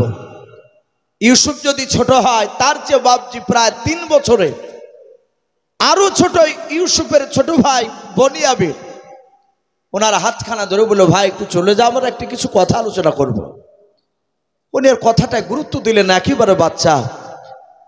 ইউসুফের বড় ভাই ডাক দিয়ে বলল, সুমন ভাই এমন কি গুরুত্বপূর্ণ কথা একটু খুলে বলো। ডাক দিয়ে বলল, আজ আমাদের ভাই ইউসুফ বিছানা থেকে উঠে আমাদের ঘরে আসে নাই। তার 9টা ভাই, সুমনের 9 ভাই বলল, আমাদের ঘরে তো আসেনি, প্রতিদিন আসে, আজ আসে নাই। বলে কোথায় গিয়েছিল জানো? বলে না তা জানি না। সুমন বলল, ভাই ওই বিষয় নিয়ে আলোচনা হবে। বলে বলো। বলে আমি দেখলাম ভোরবেলায় বিছানা থেকে উঠে সুজা দেখলাম আব্বা ইয়াকুব নবীর ঘরে চলে গেল। যে ইয়াকুব নবী আব্বা আমার যেই ঘরে আছেন সে ঘরে ইউসুফ ভাই গিয়ে ইউসুফ ভাই স্বপ্নের কথা বলল। স্বপ্নের মানের কথাটা বাপজি যখন ওনাদের সামনে আলোচনা করলে, ইউসুফের বড় ভাই উনি হাসতে হাসতে বললেন, ওগো সুমন ভাই, যদি আমাদের ইউসুফ ভাই উচ্চ সম্মানের অধিকারী হয় এটা তো আমাদের সৌভাগ্যের বিষয়, বলুন আলহামদুলিল্লাহ। এটা তো আমাদের গর্বের বিষয়। সুমন বললে কেন? বলো ভাই আমাদের আব্বা একটা কিন্তু মা দুটো হতে পারে, বাপ তো একটাই। সুমন বলল ভাই ইউসুফরা সংখ্যায় কম, আমরা সংখ্যায় বেশি। বড় ভাই শুনে নাও, আমাদের মধ্যে এতগুলো ভাই থাকার পরও ওই উচ্চ সম্মানের অধিকারী হতে পারবো না। ওরা সংখ্যায় কম, ওরাই হয়ে যাবে। ভাই শুনে নাও, আমরা আর একটা দেখেছি এলাকায় প্রতিটা মানুষ আমাদের ছোট ভাই ইউসুফের প্রশংসা করে, আর আমাদের 10টা ভাইয়ের মধ্যে যে কোনো একটা ভাইয়ের বিরুদ্ধে প্রতিদিন আমার আব্বার কাছে বিচার নিয়ে যায়। আমাদেরকে মানুষ তো ভালোবাসে না। এই মহাব্বত কার তরফ থেকে হয় একটু কথা বলেন ভাই, আরো জোরে বলেন। আল্লাহর তরফ থেকে। আল্লাহ যখন কাউকে ভালোবাসেন, বিশ্বনবী বলেন আল্লাহ রাব্বুল আলামিন ফেরেশতা জিবরিলকে ডাকে, ডাকার পর আল্লাহ বলেন ওগো জিবরিল ফেরেশতা, আমি দুনিয়ার অমুক বান্দাকে আমি ভালোবাসি। ধরুন এই যে বসে আছেন কারি আব্দুল মাজিদ সাহেব, আপনাদের এলাকার খুব সম্মানীয় ব্যক্তি উঠে, যেহেতু একটা মাদ্রাসা চালাচ্ছে, হয়তো আল্লাহ ডেকে বলবেন জিবরিল বলো আমি আব্দুল মাজিদ সাহেবকে আমি আল্লাহ ভালোবাসি, তুমি আসমানে ফেরেশতাকে বলে দাও সব ফেরেশতা যেন আব্দুল মাজিদকে ভালোবাসে। বলুন আলহামদুলিল্লাহ। তখন জিবরিল আলাইহিস সালাম আসমানে বলে দেয়, আর যখনই আসমানে বলে দেয় অটোমেটিক বাপজি ফেরেশতার আসর পৃথিবীর মানুষের মধ্যে পড়ে যায়। তখন পৃথিবীর মানুষ, এক শ্রেণীর মানুষ তার বিরোধিতা করে বাপজি তার চুল পরিমাণ সম্মান কমাতে পারে না। পারে কথা বলে? আপনি আমি বিরোধিতা করলে যায় আসে না, দেখা যায় শত শত লোক তার ভক্ত হয়ে যায়, অথচ আমরা বলি যে ওই লোকটাকে দেখলো কি রে, সবাই ওই ব্যক্তির জন্য কেন পাগল, এরকম বলে না অনেক সময়তে। এই মহাব্বত আল্লাহ তরফ থেকে হয়। হযরত ইউসুফের ভাইয়েরা বলে আমাদের যে কোনো ভাই, গ্রামের যে কোনো লোক আমাদের ভাইদের বিরুদ্ধে আব্বার কাছে বিচার আসে। সবচেয়ে বড় কথা কি জানো ভাই, আব্বাকে দেখেছি সব ভাইদের চেয়ে আমাদের ছোট ভাই ইউসুফকে বেশি ভালোবাসে। ওগো আমার ভাইয়েরা, আমরা যদি ইউসুফ ভাইকে উকতুলু ইউসুফা, তারা বলেছিল আমরা যদি ইউসুফকে যদি জবাই করে দিতে পারি, আবিতরাহুহু আরজা ইয়াকুলু লাকুম আজহু আবিকু ওয়া তাকুনু মিন বাদিহি কওমান সালিহিন। তারা ডাক দিয়ে বলেছিল আমরা আমাদের ভাই ইউসুফকে যদি জবাই করে দিতে পারি, তাহলে ইউসুফ ভাইয়ের উপরে যে মহব্বতটা, আশা করি ইউসুফ ভাইকে আর দেখতে পাবে না। তখন আমার আব্বা ইউসুফ ভাইয়ের পরে আমাদেরকে মহব্বত করবে। বলুন আলহামদুলিল্লাহ। এই কথার উপর বাপজি তার 9টা ভাই বাপজি রাজি হয়ে গেল। তার ভাইয়েরা একত্রিত হয়ে বলল ভাই ইউসুফ ভাইকে জবাই করবা? বলে হ্যাঁ। বড় ভাই বলল ভাই ইউসুফকে মারা যতটা মুখে বলা সহজ, বাস্তবে পরিণত করা অত সহজ নয়। বলে কেন? বলে আমরা দেখেছি আব্বা জানে একটি বেলাও ইউসুফকে চোখের আড়াল করে কোথাও থাকতে দেয় নাই, এত ভালোবাসতে। ইউসুফের ভাইয়েরা তারা যুক্তি দিয়ে বলল ভাই ইউসুফ বাচ্চা ছেলে, সে মাঠের যাই নাই, আমরা তাকে মাঠের কিছু লোভ লালসা দেখাবো। ইউসুফ মাঠে আমরা ইউসুফকে ছলে বলে কৌশলে নিয়ে যেতে পারলে আমরা তাকে হত্যা করে ফেলবো, ইউসুফ জানতে পারবে না, আব্বা আমাদের চক্রান্ত ধরতে পারবে না। ইউসুফের ভাইয়েরা বাপজি তারা চক্রান্তর জাল বিছাছে। ইয়াকুব নবী জানেন না, ইউসুফ নবীও জানেন না। ইউসুফের ভাইয়েরা বাপজি তারা মিটিং শেষ করে ইউসুফ নবী আলাইহিস সালামকে সাইডে ডেকে নিয়ে গিয়ে বলল ভাই ইউসুফ কোনোদিন তুমি মাঠে যাও না? বলে না। বলে আমরা মাঠে দুম্বা ছাগল চড়াতে যাই। ওগো আমার ভাই ইউসুফ, একদিন যদি মাঠে যাও, মাঠে গেলে তোমার শরীর স্বাস্থ্য ভালো হবে, একদিন গেলে আর কোনোদিন তুমি বাড়িতে থাকতে চাইবা না। ইউসুফকে মাঠের কিছু লোভ লালসা দেখালো। হযরত ইউসুফ বাচ্চা ছেলে বললেন ওগো ভাইরা, আমার আব্বা তো আমাকে যেতে দিবে না, আব্বা আমাকে একটি বেলা চোখের আড়াল করে কোথাও থাকতে দেয় না। ইউসুফ আলাইহিস সালামের ভাইয়েরা বলল ভাই তুমি আজই আব্বার কাছে অনুমতি চাও, যদি আব্বা যান অনুমতি যদি না দেয় তাহলে তুমি একটু মিছামিছি অভিনয় করে কাঁদবা, একটু কাঁদতে শুরু করবা, বাদ বাকিটা আমরা তখন দেখে নেব। ইউসুফ জানে না যে আমার ভাইরা চক্রান্তর জাল বিছিয়ে দিয়েছে, আমাকে মারবে। হযরত ইউসুফ নবী আলাইহিস সালাম সোজা এসে বলছেন, ওগো আব্বা, আমি রাত্রিবেলায় নয়, আমি আগামীকাল সকালবেলা ভাইদের সঙ্গে আমি মাঠে ছাগল চড়াতে যাব। কোন মুফাসসিরে কেরাম বলেছেন না, ওই দিনই বলল, ভাই আজকে যেতে হবে? বলে হ্যাঁ। বলে আব্বা, আমি ভাইদের সাথে আজকে মাঠে ছাগল চড়াতে যাব। আমার ইয়াকুব নবী আলাইহিস সালাম ডাক দিয়ে বলেছিলেন, ওগো আমার ভাই, ওগো আমার ছেলে ইউসুফ, তুমি মাঠে যেও না। হযরত ইউসুফ নবী আলাইহিস সালাম তিনি কান্না শুরু করে দিলেন। আমার ইউসুফ নবীর 11টা নয় বাবা 10টা ভাই, তারা পাঁচিলের আড়াল থেকে কথাগুলো শুনছিল। যখন দেখলাম আব্বা যেতে দেবে না, ইউসুফ নবী কান্না শুরু করে দিয়েছে। ইউসুফের বাবা 10টা ভাই তারা অভিনয় করে অজানার ভান করে এসে বলেছিল, ওগো আব্বা জান, আমাদের স্নেহের ছোট ভাই, মহাব্বতের কলিজার টুকরা ছোট ভাই ইউসুফ কেন আপনার কাছে কান্না করেছে বলেন? হযরত ইউসুফ নবী আলাইহিস সালামের আব্বা ইয়াকুব নবী আলাইহিস সালাম বলেছিলেন, ওগো আমার ছেলেরাও, হঠাৎ করে আজকে আমার ছেলে ইউসুফ মাঠে যাওয়ার জন্য ভান ধরেছে, কান্না শুরু করেছে। ওগো আমার ছেলেরাও, তোমরা ভালো জানো আমার ছেলে চলে গেলে আমি একটি বেলা আড়াল করে থাকতে পারবো না। ওরে আমার ছেলেরাও, দয়া করে আমার ছোট ছেলে ইউসুফকে তোমরা একটু বুঝে বলো যেন মাঠে যেন যেতে না যায়। ইউসুফের ভাইয়েরাও তারা বাপজি জানতে দিল, ডাক দিয়ে বলেন, আব্বা আপনি চিন্তা করবেন না, শুধু আজকে যেতে চেয়েছে আমার ভাই ইউসুফ। বলে হ্যাঁ।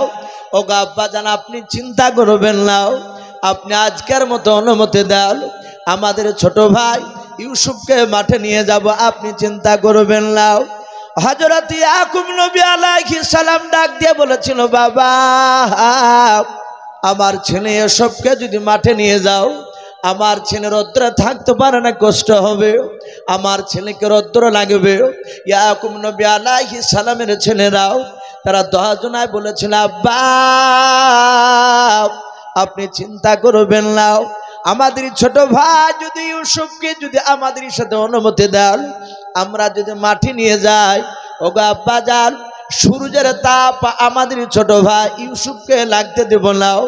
যদি রৌদ্র লাগে, সূর্যের যদি তাপ লাগে, ওগো আব্বা জান, মাঠে খুরমা পাতার খাজর আপনার টুপে পরে তাজ বানিয়েও আমরা আমাদের ছোট ভাই ইউসুফের মাথায় দিয়ে দেব। বলুন সুবহানাল্লাহ।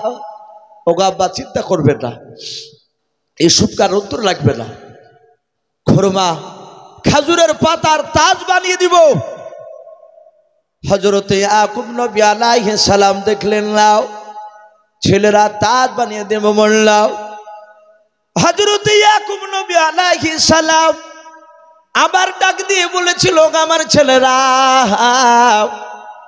আমার ইউসুফকে ঘন ঘন ভোগ লাগে, ক্ষুধা লাগে, আমার ছেলে ইউসুফকে মাঠে যদি নিয়ে যাও, ভোগ লাগবে, ওই সময় তোমরা কি খেতে দেবা বলাও। হযরত ইয়াকুব নবীর ছেলেরা ডাক দিয়ে বলেছিল, আব্বা যদি আমাদের ছোট ভাই ইউসুফ যদি ক্ষুধা পায়, খুরমা নাই, দুম্বার দুধ দহন করে খেতে দেব। বলুন সুবহানাল্লাহ।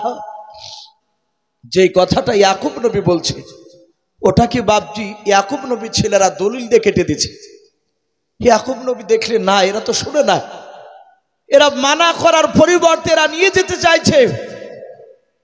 হযরত ইয়াকুব নবী আলাইহিস সালাম ওনার চোখ দিয়ে পানি ঝরতে লাগলো। ইউসুফের ভাইয়েরা ডাক দিয়ে বলেছিল, আব্বা আপনি কেন কান্না করেছেন বলেন? ইয়াকুব নবী বলেছিলেন, ক্বালা ইন্নী লা ইয়াহজুনুনি আন তাযহাবু বিহি ওয়া খাফা ইয়াকুলাহু যিবু ওয়া আনতুম আনহু গাফিলুন। ইয়াকুব নবী আলাইহিস সালাম উনি কাঁদতে কাঁদতে বলেছিলেন, ওগো আমার ছেলেরাও, আমার ভয় হতেছে। আইয়াকুলাহু জীব, আরবিতে বাপ যা আপনার নেকড়া বাঘকে জীবন বলা হয়। ইয়াকুব নবী বলেন, ওগো আমার ছেলেরাও, তোমরা শুনে নাও, আমার ছেলে ইউসুফকে যদি তোমরা নিয়ে যাও, মাঠে যাওয়ার পর খেলাধুলায় তোমরা মগ্ন হয়ে থাকবা, ইউসুফ থেকে তোমরা গাফিল দূরে থাকবা। আর ওই সময় শুনে নাও, ওই জঙ্গলের নেকড়া বাঘ এসে আমার ছেলে ইউসুফকে খেয়ে নিবে। ওগো আমার ছেলেরা, আমার ইউসুফকে নিয়ে যেও না, আমার চরম ভয় হতেছে। ওয়াখাফু, ইয়াকুব নবী বলেন, আমার চরম ভয় হতেছে, আমার ইউসুফকে নেকড়ে বাঘে খেয়ে নেবে। হযরত ইউসুফের বাপজি ছেলেরা, তার ভাইরা, ইয়াকুব নবীর ছেলেরা, তারা সকলে বলেছিল, কলু, তারা সব ভাইরা বলেছিল, লাইন আকালাহু দিব, তারা বলেছিল, ওগো আমার আব্বাজান, যদি আমাদের ছোট ভাই ইউসুফকে যদি নেকড়া বাঘে খেয়ে নেয়, নাহনু উসবাতুন ইন্না ইযাল্লা খাসিরুন, তাহলে আমরা সকলেই ক্ষতিগ্রস্তের মধ্যে হয়ে যাব। বলুন আলহামদুলিল্লাহ। তারা যুক্তি খাড়া করে বলেছিল, আব্বা আপনি চিন্তিত হবেন না, আপনি কাঁদবেন না, ভয়ের কোনো কারণ না। আমরা 10টা ভাই ইউসুফকে মাঠে যদি নিয়ে যাই, আমরা 10 ভাই ইউসুফকে আমরা পাহারা দিয়ে দাঁড়িয়ে থাকবো, জঙ্গলের একটা বাঘ কেন 10টা বাঘ এসে আমাদের কাছ থেকে ইউসুফ ভাইকে কেড়ে নিতে পারবে না। হযরত ইয়াকুব নবী আলাইহিস সালাম দেখলেন, এরা বারবার যখন এরা দায়িত্ব নেব বলছে, আর ওরা বলল ইউসুফকে খেয়ে নিলে আমরা ক্ষতিগ্রস্তের মধ্যে হয়ে যাব। ইয়াকুব নবী আলাইহিস সালাম লাস্টে বলায় বলল, ওগো আমার ছেলেরা, আমার ভয় হতেছে, নেকড়ে বাঘে খেয়ে নেবে, কিন্তু তোমরা সাবধান, আমার ইউসুফকে নিয়ে যাও, কিন্তু ইউসুফ নবীকে তোমরা একটু ভালো করে লক্ষ্য রাখবা। সম্মানিত ভাইরা, আমার বাবা জীবনেরা, হযরত ইয়াকুব নবী আলাইহিস সালাম শুধু অনুমতি দিয়েছে, বাবা নিয়ে যাও, যাহাতে নিয়ে যাওয়ার হুকুম দিয়েছে। সাথে হাতে ইউসুফ নবীর বড় ভাই ইউসুফ নবী আলাইহিস সালামের হাত ওখানা ধরে বাবা কোলে তুলে নিলাও।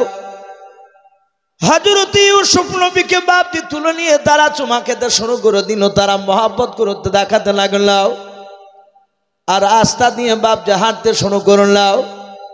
ইউসুফের বাপজি আপনার দ্বিতীয় ভাইটা সমন বলে ভাইটা বড় ভাইয়ের কাছ থেকে বাপজি মহব্বতে বাপজি কেড়ে নিলাও, উনিও চুমা দিতে লাগলেন। 3 নাম্বার ভাইটা উনিও নিয়ে নিলেন, আর মহব্বত করতে করতে বাপজি তারা নিয়ে যাচ্ছে। ইয়াকুব নবী আলাইহিস সালাম ঘর থেকে বেরো বাপজি দরজার কাছে দাঁড়িয়েও রাস্তার দিকে বাপজি দেখতে থাকলেন যে মাঠে রাস্তার দিকে বাপজি চলতে শুরু করলো তার ছেলেরাও। ইউসুফের ভাইদের বাপজি স্নেহ করা দেখে, মহব্বত করা দেখে ইউসুফ নবীর আব্বা ইয়াকুব নবী আলাইহিস সালাম উনি মচকে মচকে হাসছেন আর বলছেন, আল্লাহ আমার ছেলেরা যেভাবে ইউসুফকে লক্ষ্য রাখছে, যেভাবে আমার ইউসুফকে ভালোবাসছে, আমার মনে হয় জঙ্গলের একটা বাঘ কেন 50টা বাঘ এসে আমার ইউসুফ ছেলেকে খেতে পারবে না। ওরা হযরত ইউসুফ নবী আলাইহিস সালামকে চুমা দিতে দিতে দিতে দিতে দিতে দিতে বাবা একেবারে বাপজি তারা জঙ্গলে প্রবেশ করলো। ইয়াকুব নবী আলাইহিস সালামের বাপজি চোখের আড়াল হয়ে গেল। ইউসুফের ভাইয়েরা তারা পেছন দিকে ঘুরে দেখল, আর আব্বাকে দেখতে পাওয়া যায় না।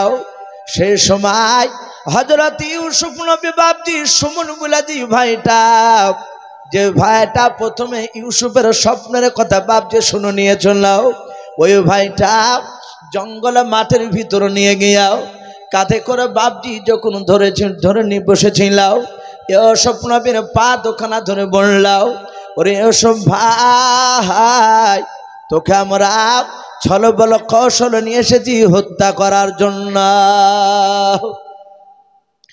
হযরত ইউসুফ নবী বলেন, ভাই হত্যা কেন আমাকে করো বাপ? সাথে বলেছিল, ভাই রে তুমি স্বপ্ন দেখেছ তুমি নাকি উচ্চ সম্মানের অধিকারী হবা, আল্লাহ নাকি তোমাকে করবে। আমাদের এতগুলো ভাইয়ের মধ্যে সেই সম্মান জায়গায় আমরা পাবো না, তাই তোমাকে হতে দেব না। ওরে ভাই, আমরা ছলবল কৌশলে তোমাকে মাঠে নিয়ে এসেছে, আমরা হত্যা করে ফেলব। ইউসুফ নবী আলাইহিস সালাম শোভনের হাত ওখানে ধরে বলেছিল, ভাই আমাকে তোমরা ফেলো না, মেরো না, হত্যা করো নাও। কিন্তু বাবা শুনলো নাও। ইউসুফের বাপজি সুমন বলে, ভাইটা ইউসুফের পা দোকানা ধরে মাটির দিকে বাপ যে টান মেরে ছুঁড়ে ফেলে দিলাও। ইউসুফ নবী আলাইহিস সালাম নোরানি বদনখানা মাটি থেকে বাপজি দাঁড়াস করে পড়ে গেল। ইউসুফ নবী চিৎকার করে কেঁদে বলেছিল, আল্লাহ। হযরত ইউসুফ নবী বাপজি তাড়াতাড়ি বাপজি উঠতে গিয়ে কষ্ট হলো। ইউসুফ নবী মুখে হাত দিয়ে দেখেন বাবা, মুখ দিয়ে বাপজি রক্ত বেরোচ্ছে। ইউসুফ নবী আলাইহিস সালামের কপাল ফেটে গিয়েছে, হাতে লেগেছে বাবা। ইউসুফ নবী আলাইহিস সালাম দেখলেন তার ভাইয়েরাও ইউসুফ নবীকে বাপজি মাটিতে ছুঁড়ে ফেলে দিয়াও। তারা বাপজি খেয়েও দাঁড়ালো না, সোজা তারা বাড়ির দিকে না গিয়ে তারা গভীর আরো বাপজি জঙ্গলে তারা দৌড়ে গিয়ে প্রবেশ করলাম।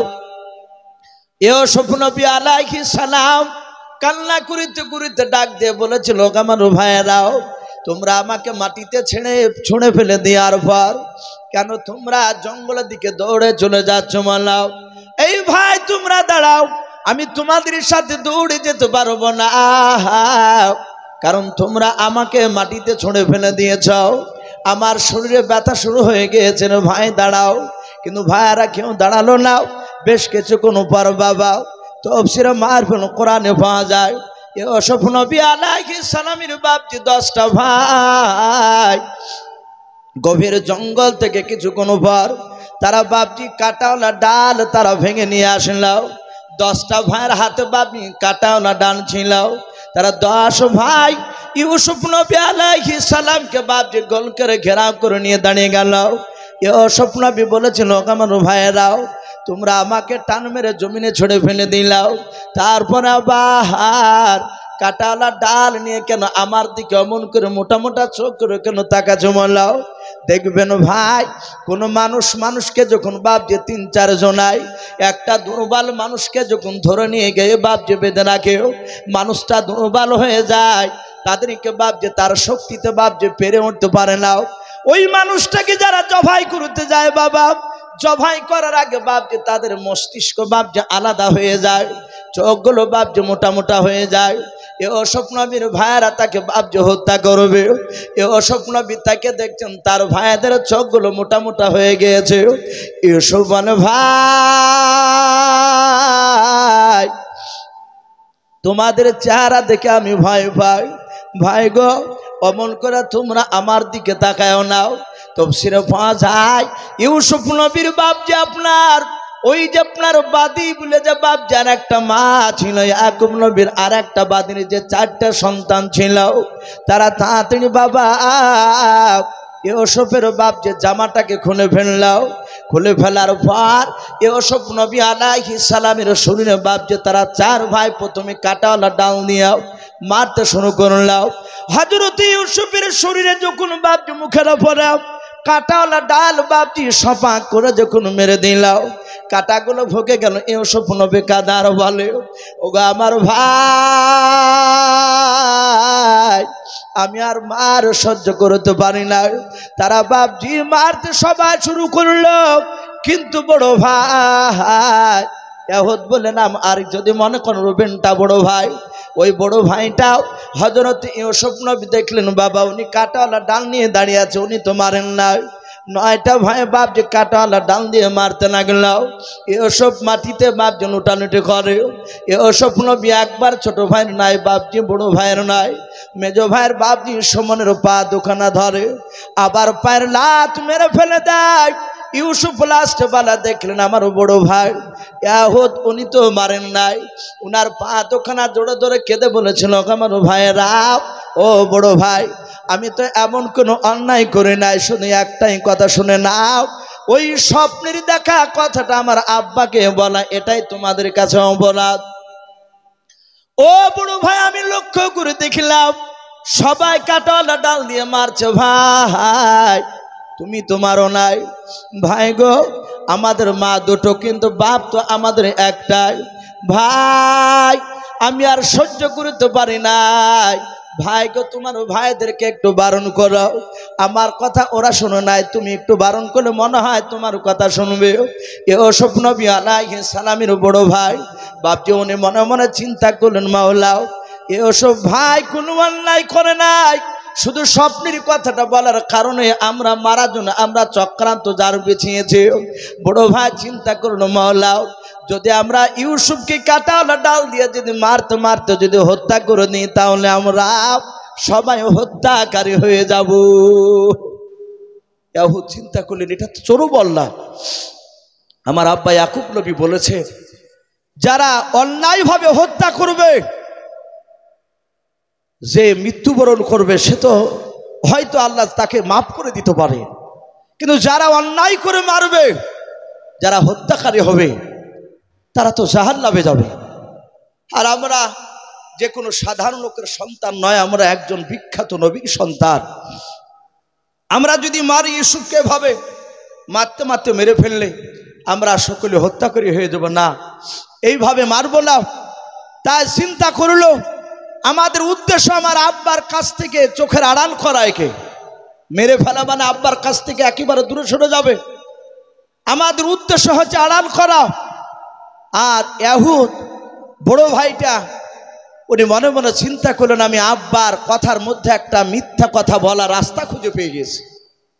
উনি চিন্তা করলে, ওই যে আব্বা বলেছিল, ক্বালা ইন্নী লা ইয়াহজুনুনি আন তাযহাবু বিহি ওয়া খাফা ইয়াকুলাহু যিবু ইলা আখিরিল আয়াহ। হযরত ইয়াকুব নবী বলেছেন, লোক আমার ছেলেরাও আমার ভয় হতেছে, আমার ইউসুফকে নেকড়েবাগে খেয়ে নেবে। ইয়াহুদ মনে মনে চিন্তা করলেন, এখানে একটা মিথ্যা কথা, আমরা এখান থেকে বের করে আমরা ভাইকে একটু বোঝাই। সাথে হাতে তার ভাইদেরকে বললো, আমার ভাইয়েরা শুনে নাও, আমরা ইউসুফকে এইভাবে মারতে মারতে যদি শেষ করে দিই, তাহলে আমরা সকলে হত্যাকারী হয়ে যাব।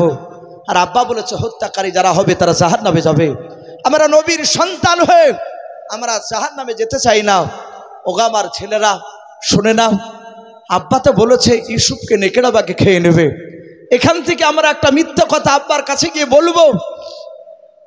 বলে, কি বলবা?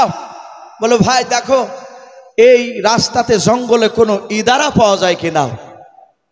ক্বালা কাইলুম মিনহুম লা তাকতুল ইউসুফা ওয়ালকুহু ফি গয়াবাতিল জুব্বি ইয়ালতাকিতুহু বাযু সাইয়্যারাতি ইন কুনতুম ফাইলিন।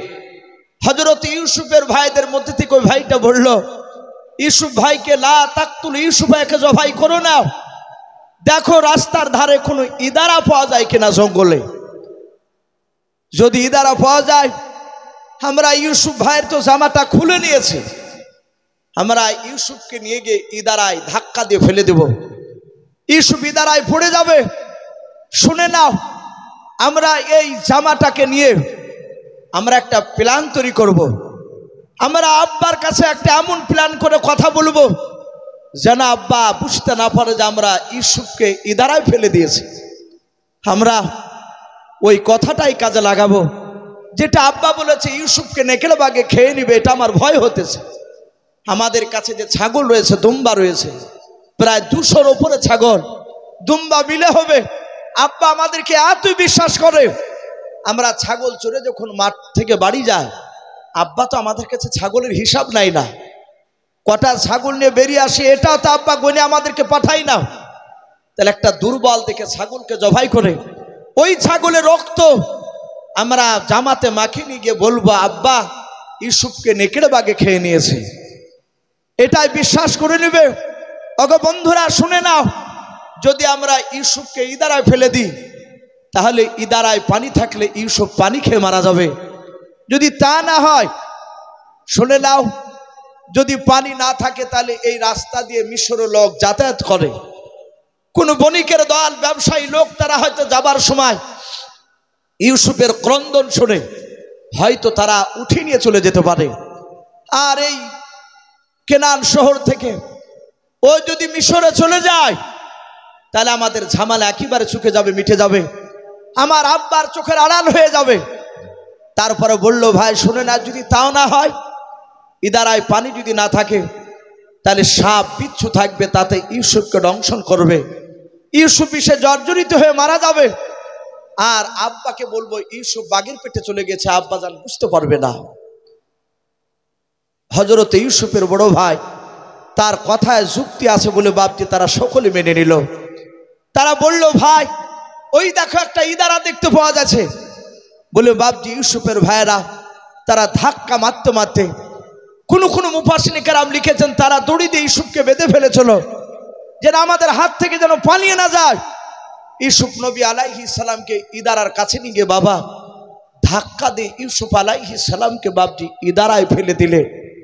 ইদারায় যখন ফেলে দিলে, কোন বাপজি আপনার রেওয়াতে এসেছে ইউসুফ নবী আলাইহিস সালাম যে ইদারায় পড়েছিলেন, সেই ইদারার তলে নিচে একটা ছোট্ট পাথর ছিল। মহান রব্বুল আলামিন কুদরাতে ওই পাথর উপরে ইউসুফ নবী দাঁড়িয়ে গেলেন, বলুন সুবহানাল্লাহ। কিন্তু এই রেওয়াতটা অতি দুর্বল। কোন উলামা বাপজি এটা বয়ান করেছে, যদি এটাও যদি আমরা যদি শক্তভাবে নাও মানি, এতটুকু জানতে হবে যে আল্লাহর কুদরাতে ইউসুফ নবী আলাইহিস সালামকে ইদারার ভিতরে যত্ন করে রাখলে, বলুন সুবহানাল্লাহ। ইউসুফ নবী আলাইহিস সালাম চিৎকার করে কাঁদছেন আর বলছেন, ওগো ভাইরাও, আমাকে ইদারায় ফেলে দিলে, আমার আব্বা একটি বেলা আমাকে না দেখলে থাকতে পারে না। ওগো আমার শুনে নাও, ওগো আমার আব্বা, ওগো আমার ভাইয়েরা, আমার আব্বার কাছে নিয়ে চলো, আমাকে ইদারায় এইভাবে ফেলে দিও না, রেখে দিয়ে চলে যেও না। সঙ্গে সঙ্গে বাপজি আপনার যখন এই কথা বলল, তারা বলল, তোকে আমরা তোলার জন্য ফেলে নাই, ইদারায় ফেলে দিয়েছি, আব্বার কাছে গিয়ে বলবো আমরা অনেক ভাই আছি, তোর কথা একবারে জিজ্ঞাসা করবে না আশা করে, আর যদি জিজ্ঞাসা করে তাহলে এই জামাটা নিয়ে গিয়ে আমরা মিথ্যা অভিনয় করে আব্বার কাছে গিয়ে বলবো। হযরত ইউসুফ নবী আলাইহিস সালামকে বাপজি রেখে দিয়ে চলে গেল। ইয়াকুব নবী আলাইহিস সালাম উনি রাস্তার ধারের বাপজি দরজার গুড়িতে দাঁড়িয়ে দাঁড়িয়ে বারবার তাকাচ্ছিলেন, ইউসুফ ছেলে আমার কখন আসবে। পাঠিয়ে দিয়েছে, একবার ঘরে যে আবার দরজার গুড়িতে আসে, দেখলেন সারা দিন পার হয়ে গেল। রাত্রিবেলায় ইউসুফ নবীর বাপজি আপনার ভাইয়েরা 10 জনায় তারা মিথ্যা অভিনয় করে তারা প্ল্যান করেছিল যে আমরা প্রথমে আব্বার কাছে কাঁদতে কাঁদতে যাব। এরা কাঁদতে কাঁদতে গিয়ে তারা রক্ত মাখানো জামাটা নিয়ে ইয়াকুব নবীর কাছে হাজির হলো, বলুন আলহামদুলিল্লাহ। বাপজি আমার সোনা লালেরা, কাদর সব কাঁদন বাপজি সত্য হয় না। এক শ্রেণী মানুষ দেখেন যারা দুষ্ট হয়, তারা মিটিং মজলিসে হাওমাও করে কাঁদে, লোকেরা তার কাঁদনে বাপজি গলে যায়। কিন্তু কোরআন পাক আল্লাহ বলছে এক শ্রেণীর মানুষ তারা মিথ্যা অভিনয় করে কাঁদে, সেটা কোরআন প্রমাণ দিচ্ছে। হযরত ইউসুফের ভাইয়েরা তারা যে মিথ্যা করে কেঁদেছিল ইয়াকুব নবীর কাছে, কাঁদন সত্য না মিথ্যা একটু জোরে বলে? এ কাঁদন মিথ্যা। এই জন্য বাপজি সব কাঁদন বাপজি সত্য হয় না, ওই কাঁদনের পিছনে ভয়ঙ্কর কিছু বাপজি লুকানো থাকে মিথ্যা। হযরত ইউসুফ নবী ভাইয়েরা তারা রক্তর মাখা জামাটা নিয়ে কাঁদতে শুরু করেছে। ইয়াকুব নবী আলাইহিস সালাম ডাক দিয়ে বলেছিলেন, ওগো আমার ছেলেরাও, আমি তোমার সবাইতে তোমার ভাইদেরকে দেখতে পাচ্ছি, আমার ছোট ছেলে, তোমাদের যে ছোট ভাই আমার কলিজার টুকরা ইউসুফকে কেন দেখতে পাওয়া যায় না? ওরা 10 জনায় কাঁদতে কাঁদতে বলেছিল, আব্বা ইউসুফ আমাদের ছোট ভাই, আমরা রানের প্রতিযোগিতায় মাঠে গিয়ে নাম দিয়েছিলাম, আমাদের ছোট ভাইকে রানের প্রতিযোগিতা নাম লেখাতে বললাম। উনি বললেন, আমি খেলাধুলা নাম দেব না, আমি আজকে প্রথম এসেছি তোমাদের খেলাধুলা দেখব। ওগো আব্বা, আমরা সবাই মিলে খেলাধুলায় নাম দিয়ে যখন দৌড়াতে শুরু করে দিলাম, আর ইউসুফ ভাই একটা গাছের গুড়িতে বসে থাকলাম, আমরা অনেক দূর যখন দৌড়ে চলে গেলাম, আমাদের ছোট ভাই ইউসুফ ভাই পেছন থেকে ডাক দিয়ে বলেছিল, ভাই ওগো আব্বা, ভাই ভাই করে যখন চিৎকার করে যখন ডাক দিলাও, আমরা পেছন দিকে ঘুরে দেখলাও ছোট ভাইকে। আব্বা, আপনি যা বলেছিলেন সেই কথা বাস্তবে পরিণত হতে শুরু হয়ে গেল। দেখলাম নেকিরা বাঘ জঙ্গল থেকে আসার পর আমাদের ছোট ভাই ইউসুফকে ধরে ফেলেছে। ওগো আব্বা, আমরা 10 ভাই দৌড়ে গিয়ে ওই বাঘের মুখ থেকে ইউসুফকে টানানোর চেষ্টা করলাম। ছোটানোর এত চেষ্টা করে আব্বা ইউসুফের বডি খানা ধরে টানতে শুরু করে দিলাম বাঘের মুখ থেকে। এত জোরে টান মারলাম, আমাদের শক্তি ব্যয় করে তাকে বাঘের মুখ থেকে বের করতে পারলাম না। ওগো আব্বা, ইউসুফের পুরা বডি খানা বাঘের পেটে চলে গেল। আর এ দেখেন ইউসুফের জামাটা ইউসুফের বডি থেকে বেরিয়ে চলে আসলাম। ওগো আব্বা, আমরা সত্য কথা বলছি, যেহেতু আমরা সত্যবাদীর সন্তান, আপনি যে নবী, এই জামাটায় রক্ত লাগে আছে, বাঘের মুখের রক্ত, ইউসুফের শরীরে রক্ত। যাহাতে বাপজি কথা বললাম, হযরত ইয়াকুব নবী আলাইহিস সালাম বাবা জামাটা নিলাও, হামা করে ইয়াকুব নবী বাপজি কাঁদতে শুরু করলেন। ইউসুফ নবীর জামাটা নেওয়ার পর বাবা এইভাবে বাপজি 60 করে বাপজি দেখেছিল। তাফসীরে লিখেছে তারা কাঁটাওয়ালা ডাল দিয়ে যখন ইউসুফকে মারতে গিয়েছিল বাবা, ওই সময় তারা ইউসুফের শরীর থেকে জামাটা বাপজি খুলে নিয়েছিল। তাই কাঁটাওয়ালা ডাল একটা জামাতে বাপজি লাগে না। তাই জামাটা বাপজি আপনার অক্ষত অবস্থায় ছিল, ছিঁড়া ফাটা বাপজি ছিল না। হযরত ইয়াকুব নবী বলেছিলেন, বাবা তোমাদের কথা আমি বিশ্বাস করলাম, কিন্তু শুনে নাও, এই জামাটা লক্ষ্য করে আমি দেখতেছি, আমার মনে হয় যেই বাঘটা আমার ইউসুফ বেটাকে খেয়ে নিয়েছে বলো, আমার মনে হয় ওই বাঘটা কি শিক্ষতি বাঘ ছিল বলো। হঠাৎ করে বলছে, আব্বা শিক্ষতি এখানে আসছে কেন? এ আবার শিক্ষা বাঘ কোনোদিন শিক্ষতি হয়? বলো বাবা, আবার মনে হয় ইউসুফকে খাওয়ার আগে জামা কি খুলে রেখেছিল। এরা বুঝতে পেরেছে, আব্বা তো বিশ্বাস করে না। বলে আব্বা, আমরা টানাটানি করতে গিয়ে জামা বেরিয়ে এসেছে। এই রক্ত দেখে আপনি বুঝতে পারছেন না এই রক্ত আপনার ইউসুফের রক্ত? তাফসীরে বাপজি লিখেছে, ইয়াকুব নবী আলাইহিস সালাম জামাটা এইভাবে নাকের গুড়িতে নিয়ে গিয়ে শোঙার পরে উনি বললেন, ওগো আমার ছেলেরা, আবার মনে হয় এই রক্ত ইউসুফের শরীরের রক্ত নয়। বলুন সুবহানাল্লাহ। হযরত ইউসুফের ভাইয়েরা 10 জনায় বললেন, আব্বা আপনি পাগল হয়ে গিয়েছে, ইউসুফকে মহব্বত করতে করতে আপনি অন্ধকারে ডুবে গিয়েছে। বলে কেন বাবা? বলে রক্ত ইউসুফের শরীরের রক্ত নয়। তা আপনি বুঝলেন কি করে এটা কিসের রক্ত? যাক, মা বোনেদের পেছনে জায়গা হচ্ছে না। ওকে মা বোন, আমি আপনাদেরকে একটু দয়া করে অনুরোধ করবো, আপনারা একটু সামনের দিকে আর একটু চেপে চেপে বসো। পেছনকার মা বোনদেরকে একটু বসার সুযোগ করে দেন। মা বোনদেরকে অনুরোধ করছি, আপনারা সামনের দিকে একটু এগিয়ে এগিয়ে বসো, আর পেছনকার মা বোনদেরকে একটু বসার সুযোগ করে দেন। ভাই তার সাথে হাতে আপনাদেরকে বলছি, বাপজি ভাই আপনারা একটু আস্তে আস্তে এগিয়ে আসুন। অনেক বাপজি ভাই দাঁড়িয়ে আছে, একদম পুরো বাপজি প্যাটটাপ হয়ে গেছে প্যান্ডেল। আপনারা আর একটু এগিয়ে আসলে ওই পেছনকার বাপজি ভাইদের একটু সুবিধা হবে বসা। অনেক মানুষ দাঁড়িয়ে থাকতে কষ্ট পাচ্ছে। ভাই আমরা একটু এগিয়ে আসি, একটু জিকির করে ফাঁকার একটু এগিয়ে আসি। লা ইলাহা ইল্লাল্লাহ, লা ইলাহা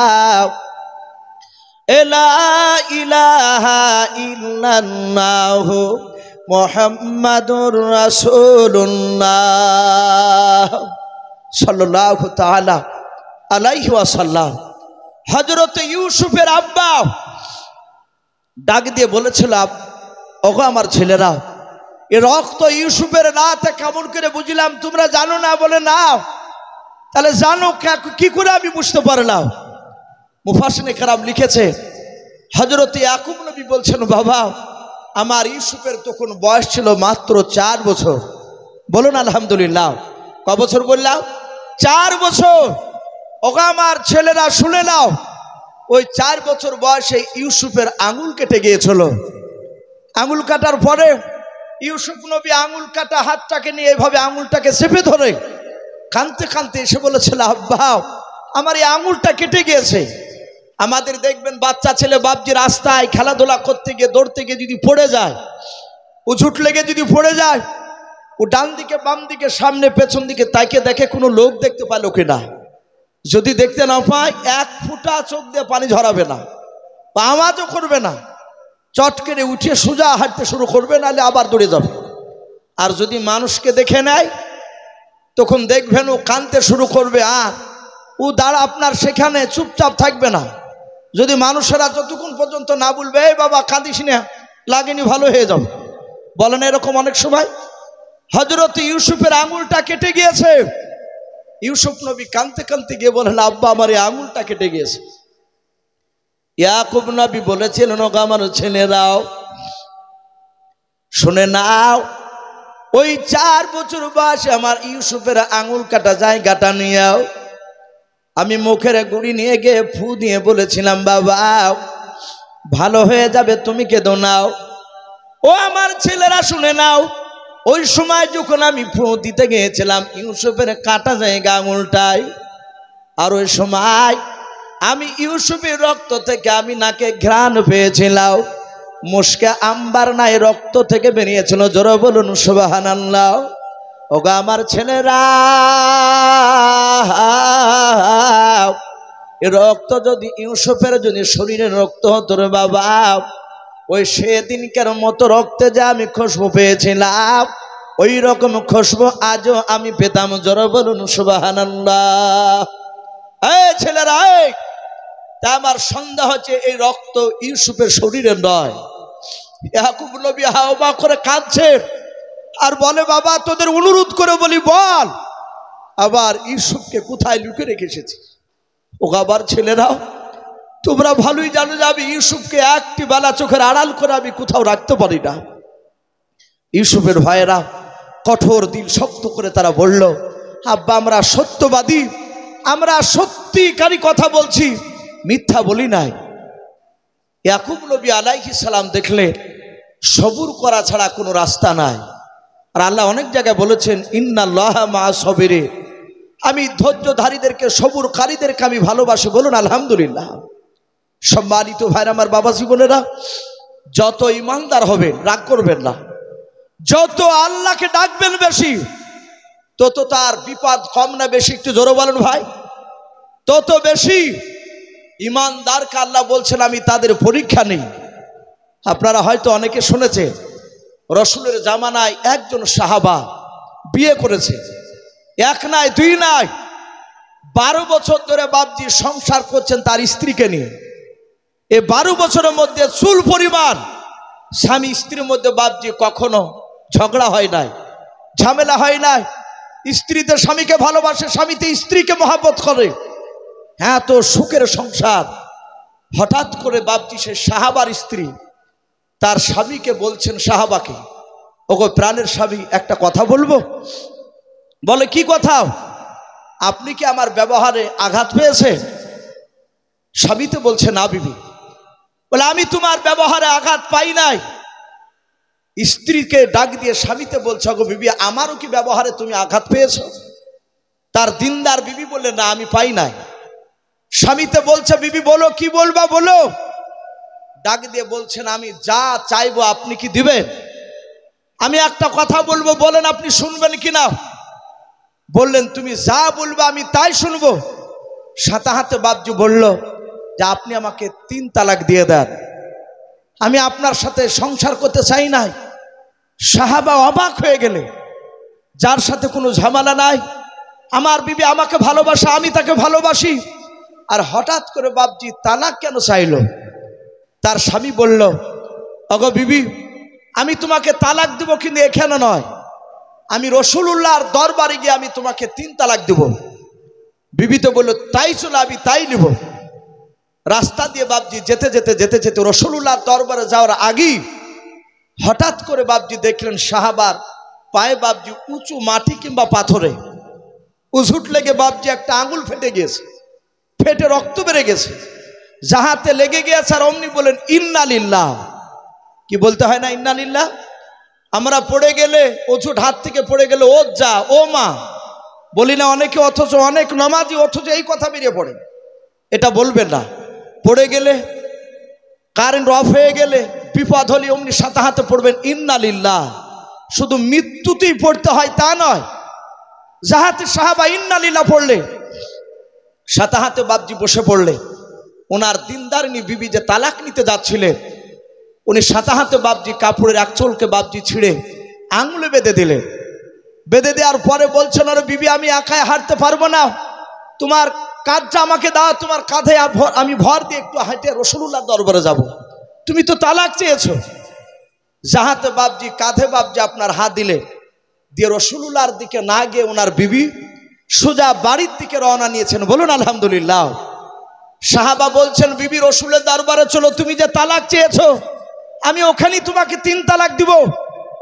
বলছেন, ওগো স্বামী আমি আপনার সাথে আজ থেকে আর কোনোদিন তালাক চাইবো না। বলুন আলহামদুলিল্লাহ। বলে কেন? বলে স্বামী শুনে নাও, আমি রাসূলুল্লাহর মুখে শুনেছি যাকে আল্লাহ ভালোবাসে তাকে বিপদ দেয়। আমি তোমার সাথে 12 বছর ধরে ঘর সংসার করলাম, এই 12 বছরের মধ্যে একটা দিন আমি তোমাকে বিপদ হতে দেখি নাই। তা আমি চিন্তা করেছি তুমি আল্লাহর কাছে দামি হতে পারোনি, তাই যে আল্লাহর কাছে দামি হতে পারেনি আমি তোমার কাছে সংসার করবো না বলে আমি সিদ্ধান্ত নিয়েছিলাম। যখন যেতে যেতে অজুট লাগলো, বুঝতে পেরেছে আজ থেকে তোমাকে আল্লাহ ভালোবাসতে শুরু করেছে, আমি তোমার সাথে এখন সংসার করব। জোরে বলুন সুবহানাল্লাহ, আরো জোরে বলুন সুবহানাল্লাহ। সম্মানিত ভাইরা আমার, বাবাজি বোনেরা, ইমানদার যারা হয় তাদেরকে বাপজি আপনার পরীক্ষা নেয় মহান রব্বুল আলামিন। ইয়াকুব নবী আলাইহিস সালামকে বাপজি আপনার পরীক্ষায় ফেলেছিলেন। তা আমি আপনাদের সকলকে বলবো বাপজি, এই ইউসুফ নবী আলাইহিস সালাম ইদারায় পড়ে থাকার পরে উনি ওখান থেকে আমরা সকলেই বাপজি শুনেছি। কারণ ভাই আমি প্রথমেই বলেছি ইউসুফ নবীর ঘটনা সম্পূর্ণ বলা সম্ভব হবে না একটা স্টেজে। তো যাই হোক, সময় পর্যন্ত বাপজি যতটা হবে ততটা আলোচনা করার বাপজি আপনার কথা আমি আপনাদের সকলকে বলবো। মহান রব্বুল আলামিন তার ইশারায় ইউসুফ নবী আলাইহিস সালামকে ইদারায় শুধু বেঁচে রেখেছিলেন তা নয়, ইদারা থেকে রব্বুল আলামিনের ইশারায় মিশরে নিয়ে গিয়ে মহান রব্বুল আলামিন তাকে মিশরের বাদশা পর্যন্ত বানিয়েছিলেন। বলুন আলহামদুলিল্লাহ, আরো জোরে বলুন আলহামদুলিল্লাহ। তাই সম্মানিত ভাইরা আমার, বাবাজি বোনেরা, আমি আপনাদের সকলকে বলবো ভাই, আমার পরে আরো 2 জন দামি দামি বক্তা রয়েছে। এ দেখেন ভাইজান উনি চলে এসেছে আপনাদের সামনে, উনি মূল্যবান কথা রাখবেন।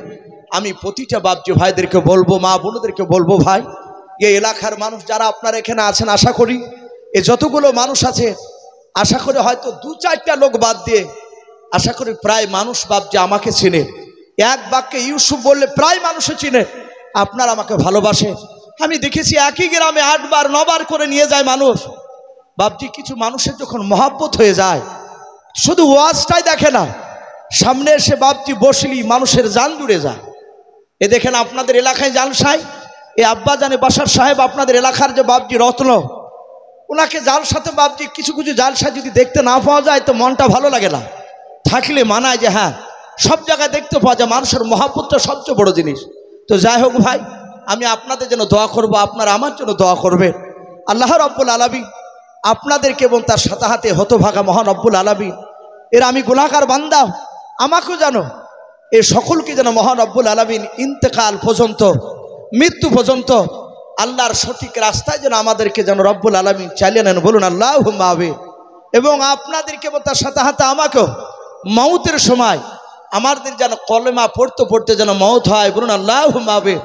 দোয়া করি প্রতিটা বাপজি ভাই মা বোনেরা আমরা যারা আছি, আল্লাহ যেন আমাদের সকলকে যেন কুকুর শিয়ালের মতো যেন মৌত থেকে যেন হেফাজত করুন।